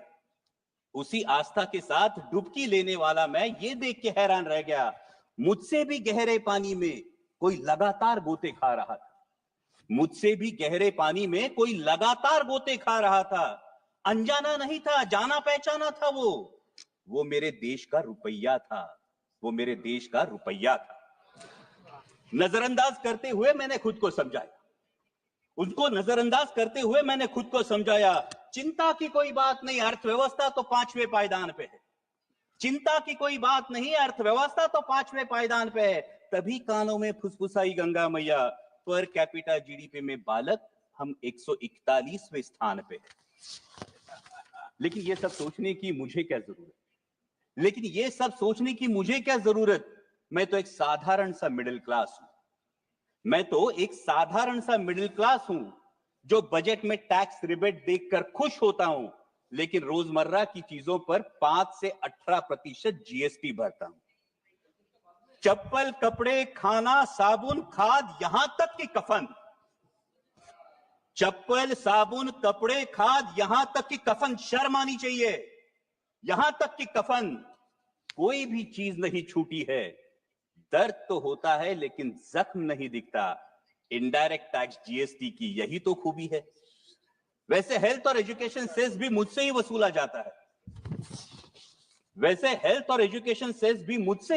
जाता है। लेकिन पढ़ाई के लिए प्राइवेट स्कूल और इलाज के लिए प्राइवेट अस्पताल में भर्ती होना पड़ता है। खुद की गाड़ी पर जीएसटी और रोड टैक्स भी भरता हूं। लेकिन गड्ढे, टोल और पेट्रोल सेस से कहां राहत पाता हूं। महंगाई तो बढ़ती है लगातार, तुलना में सैलरी नहीं बढ़ती। महंगाई तो बढ़ती है लगातार, तुलना में सैलरी नहीं बढ़ती, लेकिन कहां शिकायत कर पाता हूं। लोकल ट्रेनों में लटकता हूं, ट्रैफिक जाम में फंसता हूं, मानो प्रीमियम और ईएमआई चुकाने के लिए मैं जीता हूं। ईएमआई से याद आया, पिछली बार चुका नहीं पाया तो बैंक मेरे दरवाजे पर आया था। पिछली बार ईएमआई चुका नहीं पाया तो बैंक मेरे दरवाजे पर आया था। उसी बैंक से करोड़ों की ऋण माफी लेने वाला पूंजीपति कुछ दिन पहले ही शाही स्नान कर चुका था। गुस्सा तो आता है, पर कर भी क्या सकता हूं। ज्यादा से ज्यादा ताव में सोशल मीडिया पर लिख देता हूं, क्योंकि मैं हूं ही कौन, मेरा वजूद क्या। मैं एक साधारण सा मिडिल क्लास हूं, लेकिन विचारों की श्रृंखला को तोड़ अगली डुबकी लेने ही वाला था। तभी कानों पर शोर आया, पुण्य की आस में आया हर कोई, जिंदगी की सांस के लिए भागता नजर आया। पुण्य की आस में आया हर कोई, जिंदगी की सांस के लिए भागता नजर आया। भगदड़ में हाथ से हाथ छूट गए, अपनों से अपने बिछड़ गए, सपने सारे बिखर गए, इंसानों तले इंसान कुचल गए।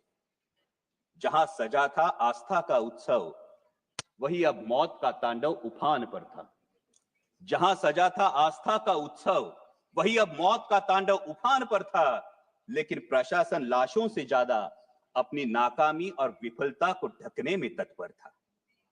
कितने खोए, कितने मरे, कितने लापता। कितने खोए, कितने मरे, कितने लापता। लोगों के साथ सरकारी आंकड़ा भी गायब था। शासन, प्रशासन, हर कोई चुप्पी साधे।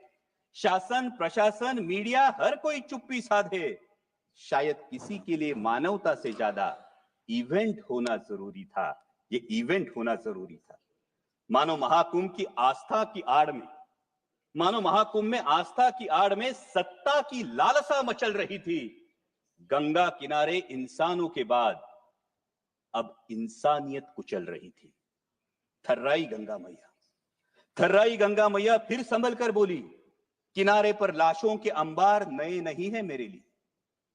किनारे पर लाशों के अंबार नए नहीं है मेरे लिए। पाप तो धो दूंगी तुम्हारे, लेकिन ये वचन देना होगा कि इस सत्ता की लालसा में एक दिन लोकतंत्र भी लाश न बन जाए। ध्यान रखना होगा तुम्हें भारत के भविष्य के लिए, भारत के भविष्य के लिए। भावभीनी नजरों से मैंने आखिरी डुबकी लगाई।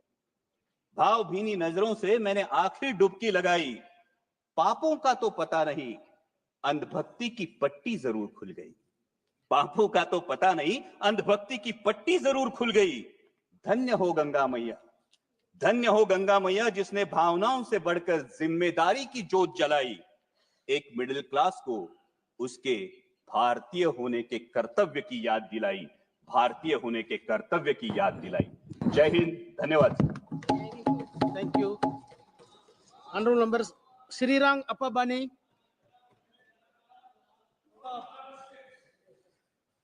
माननीय सभापति महोदय, सर्वप्रथम मैं देश के पूर्व प्रधानमंत्री मनमोहन सिंह जी और प्रयागराज कुंभ में दिवंगत हुए श्रद्धालु को श्रद्धांजलि अर्पित करता हूं। महोदय, महामहिम राष्ट्रपति महोदय के अभिभाषण पर मेरी पार्टी शिवसेना की ओर से मैं समर्थन करता हूं। महोदय, यह अभिभाषण हमारे देश के लिए एक दिशा दर्शक दस्तावेज है। माननीय राष्ट्रपति का अभिभाषण एक सरकार के कामकाज का आईना है। गए करीबन 10 साल से ज्यादा माननीय पंतप्रधान मोदी जी के नेतृत्व में यह सरकार ने देश की की हुई प्रगति, इसका पूरा रूप माननीय राष्ट्रपति के अभिभाषण में रखा है। मैंने माननीय विपक्ष के नेता राहुल जी गांधी का भी भाषण सुना है। उन्होंने जो भी आरोप किए, जो ही या कुछ बातें रखी है, मैं सदन से माध्यम से उनको कहना चाहता हूं, उनके पास कुछ भी दस्तावेज हो तो सदन के पटल पे रखना चाहिए, क्योंकि सदन के विपक्ष के नेता के रूप में अपनी बात कहते हुए उन्होंने जो बात कही, कुछ देश के सीमावर्ती भागों की बात कही, कुछ देशों का या उल्लेख उन्होंने किया, उसका नाम लिया। मैं तो नाम नहीं लेना चाहता हूं, लेकिन एक जिम्मेदार विपक्ष नेता होने के नाते उन्हें जो आरोप किया उसका तथ्य सदन के पटल में रखना आवश्यक है, क्योंकि जो विपक्ष नेता अपनी बात करते मीडिया में आते, एक देश की प्रतिमा मलिन होने का ये संभाव्य है। माननीय राष्ट्रपति ने अपने अभिभाषण पर चर्चा करते हुए मैं सबसे पहले प्रधानमंत्री आवास योजना की सफलता का उल्लेख राष्ट्रपति अभिभाषण में किया है। प्रधानमंत्री आवास योजना गरीब के लिए एक क्रांतिकारी कदम है, जिससे लाखों लोगों को जो गरीब है उसको पक्के घर मिल सकते हैं। और बेहतर निगरानी में वित्तीय समर्थन के साथ इस वर्षों में करीब 3 लाख घर गरीब लोगों को देने के या माननीय अभिभाषण में रखा है। लेकिन इसमें यह भी मैं कहना चाहता हूं, आज भी देश में बड़ी संख्या में ऐसे लोग हैं जिनके पास सरकारी दस्तावेज नहीं, जिनके पास आधार कार्ड नहीं, जिनके पास वोटर कार्ड नहीं, जो बड़े शहरों में रास्ते के किनारे रहते हैं, उनको दस्तावेज देके उनके सपनों के घर का मकान का प्रश्न हल करने की मैं यह बात रखता हूं। पंतप्रधान योजना में जो लाभार्थी है उसमें करीबन लाभार्थी को कुछ रकम भरनी पड़ती है। जो गरीब है उसको वो भर नहीं सकते, इसके लिए बैंक सहकार्य नहीं करती, सहायता नहीं करती। तो बैंक को भी ये सूचित करना चाहिए कि गरीब लोगों के इस आवास मिलने में सहायता करने की आवश्यकता है। हमारे देश में कृषि एक मुख्य साधन है, इसी कारण कृषि के क्षेत्र में सरकार की उल्लेखनीय कार्य कर रही है। हमारी सरकार किसानों की उपज और उचित मूल्य दिलाने के लिए सहायता कर रही है, और सरकार ग्रामीण अर्थव्यवस्था में मजबूती लाने के लिए साथ ही साथ अन्नदाता को सशक्त बना रही है। लेकिन हमारे देश में या पूरी दुनिया में शहरीकरण तेजी से बढ़ रहा है। गांवों से शहरों की आने में जनसंख्या बढ़ रही है। आधुनिक विकास कार्यों के कारण कृषि योग्य भूमि लगातार घट रही है। इसके साथ ही साथ शहरीकरण से प्रदूषण की समस्याएं बढ़ी जा रही है। पर्यावरण और जन स्वास्थ्य पर नकारात्मक प्रभाव पड़ रहा है। जमीन कम होने के कारण किसान मजबूरी से पलायन कर रहा है। इस पर भी सरकार ने ध्यान देने की आवश्यकता है। देश की अर्थव्यवस्था अगले 3-4 वर्षों में विश्व की सबसे बड़ी अर्थव्यवस्था बनने जा रही है। मजबूत नीतियों, निवेश, डिजिटल क्रांति और आत्मनिर्भरता के साथ भारत ने केवल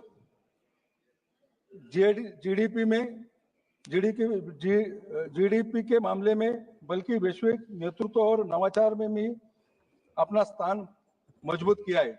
ये गर्व का विषय है। आर्थिक क्षेत्र में लगातार आगे बढ़ रहे हमारे देश की अर्थव्यवस्था दुनिया की तीसरी सबसे बड़ी अर्थव्यवस्था बनाने के और हमारा देश बढ़ रहा है। Make in India, PLI scheme, digital India और आत्मनिर्भर भारत अभियान के तहत सरकार ने विनिर्माण और स्टार्टअप को बढ़ावा दिया है। ये उपलब्धियां माननीय प्रधानमंत्री के नेतृत्व में गए 10 सालों में हो रही है। ये नीति और प्रगतिशील दृष्टिकोण का परिणाम एनडीए के तीसरे कार्यकाल में सरकार ने 3 गुना गति से काम किया है, जो हमारे देशवासियों के प्रगति और सरकार की प्रतिबद्धता को दर्शाता है। इसलिए माननीय प्रधानमंत्री और उनके मंत्रिमंडल के सभी मंत्रीगण का मैं आभार प्रकट करना चाहता हूँ। माननीय सभापति महोदय, जम्मू कश्मीर हमारे देश का विभिन्न हिस्सा है, लेकिन पिछली सरकारों ने इसके विकास कार्य को ध्यान नहीं दिया है, जबकि माननीय मोदी जी के नेतृत्व में केंद्र सरकार ने जम्मू कश्मीर लगातार विकास और प्रगति पर बढ़ रहा है। इंफ्रास्ट्रक्चर के क्षेत्र में उधमपुर, बारामूला, श्रीनगर रेल परियोजना का पूरा होना एक ऐतिहासिक कदम है। यह परियोजना केवल कश्मीर और शेष भारत से जोड़ेगी, बल्कि पर्यटन, व्यापार, रोजगार और इस नए अवसर को प्रदान करेगी। कश्मीर में निरंतर विकास हो रहा है। 370 कलम हटाने से कई सारे विपक्षी नेताओं ने इसमें अलग सा मुद्दा उठाकर पूरा देश में अलग सा माहौल बनाया था, लेकिन मोदी जी के नेतृत्व में जम्मू कश्मीर जो पत्थरबाजी करते थे युवा, उसके समृद्धि के लिए सरकार कदम उठा रही। ग्रामीण अर्थव्यवस्था और कृषि समाज विकास महत्वपूर्ण भूमिका निभाता है। माननीय मोदी जी के नेतृत्व में कृषि और सरकार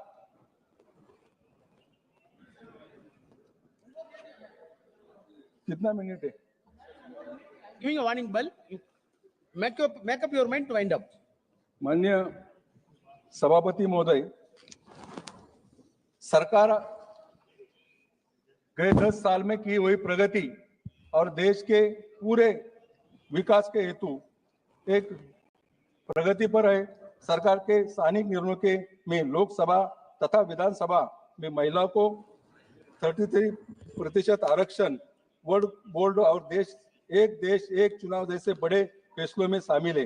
ये निर्णय प्रशासनिक सुधारना और पारदर्शिता की दिशा में ये एक मील का पत्थर होगा। मध्यम वर्ग भी समाज और अर्थव्यवस्था की ढील होता है। मोदी सरकार ने मध्यम वर्ग की जरूरतों को आवश्यकताओं को पूरा करने के लिए महत्वपूर्ण कदम उठाए। इसमें आवास योजना है, रोजगार सृजन और जीवन व्यापन के कई सारे प्रयास शामिल है। इसके साथ ही साथ आयुष्मान भारत योजना के तहत 70 वर्ष आयु से अधिक आयु के 6 करोड़ वरिष्ठ नागरिकों को स्वास्थ्य बीमा देने का निर्णय लिया है, जो हमारे बुजुर्गों को प्रति सरकार की संवेदना दर्शाता है। आर्थिक क्षेत्र भारत की अर्थव्यवस्था का एक महत्वपूर्ण हिस्सा है। इस क्षेत्र को सशक्त बनाने के लिए केंद्र सरकार ने क्रेडिट गारंटी योजना और ई कॉमर्स एक्सपोर्ट हब जैसी पहल शुरू की है। एमएससी क्षेत्र में क्रेडिट गारंटी योजना और ई कॉमर्स एक्सपोर्ट हब के माध्यम से व्यापार को प्रोत्साहन दिया है। यह कदम देश के सशक्त बनाने सहायता सिद्ध हो रहा है। वित्तीय वर्ष 2023-24 में इस योजना के लिए फंड में वृद्धि की गई है।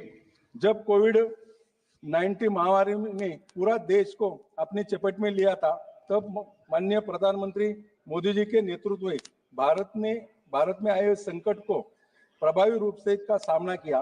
लॉकडाउन, वैश्विक अभियान और अन्य स्वास्थ्य योजना द्वारा मोदी सरकार ने भारत को सुनिश्चित रखने के लिए एक संकल्प किया था।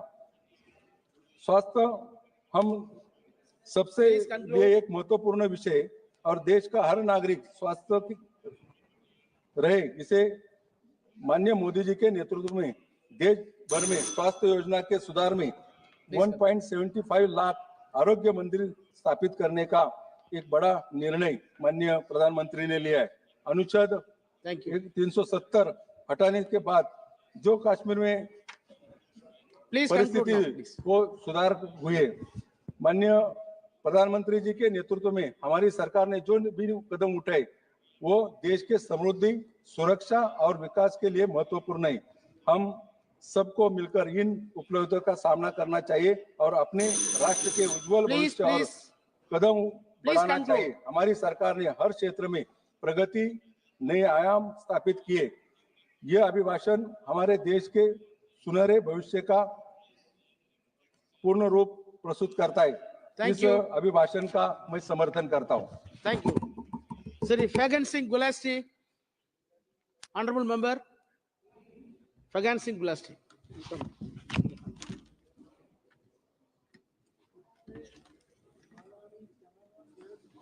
माननीय सभापति जी,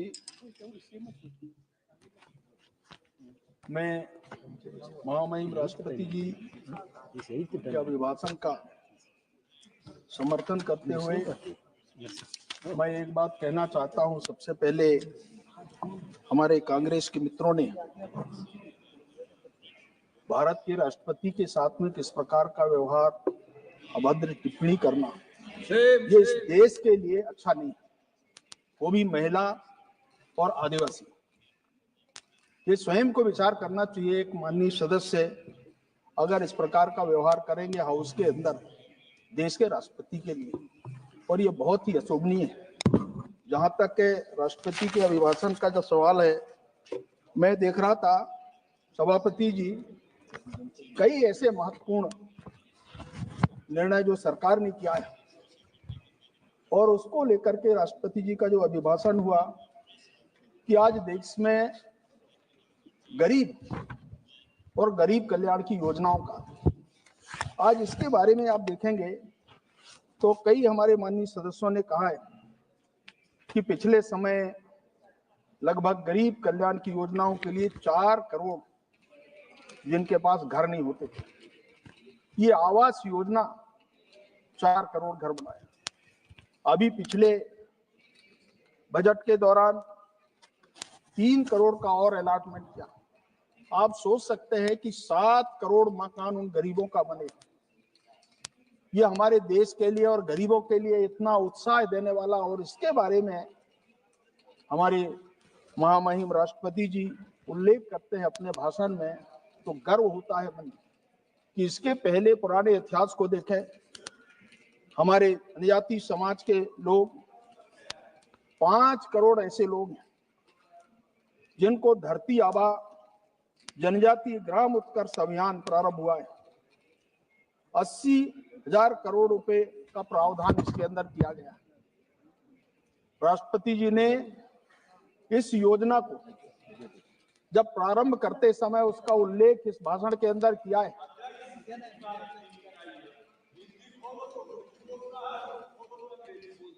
तो ये जो स्थिति है, और मुझे लगता है कि इसके बारे में कभी सरकार के संज्ञान में, अगर पुरानी सरकारों के बारे में या कांग्रेस के मित्रों के बारे में, कांग्रेस सरकार के बारे में, तो कभी इस देश के इन समाज के जनजातीय लोगों के बारे में, इसके साथ साथ जनमन योजना जो हमारे 75 ऐसे प्रिमिटिव ट्राइब्स है, विशेष जनजाति का दर्जा सरकार ने दिया है।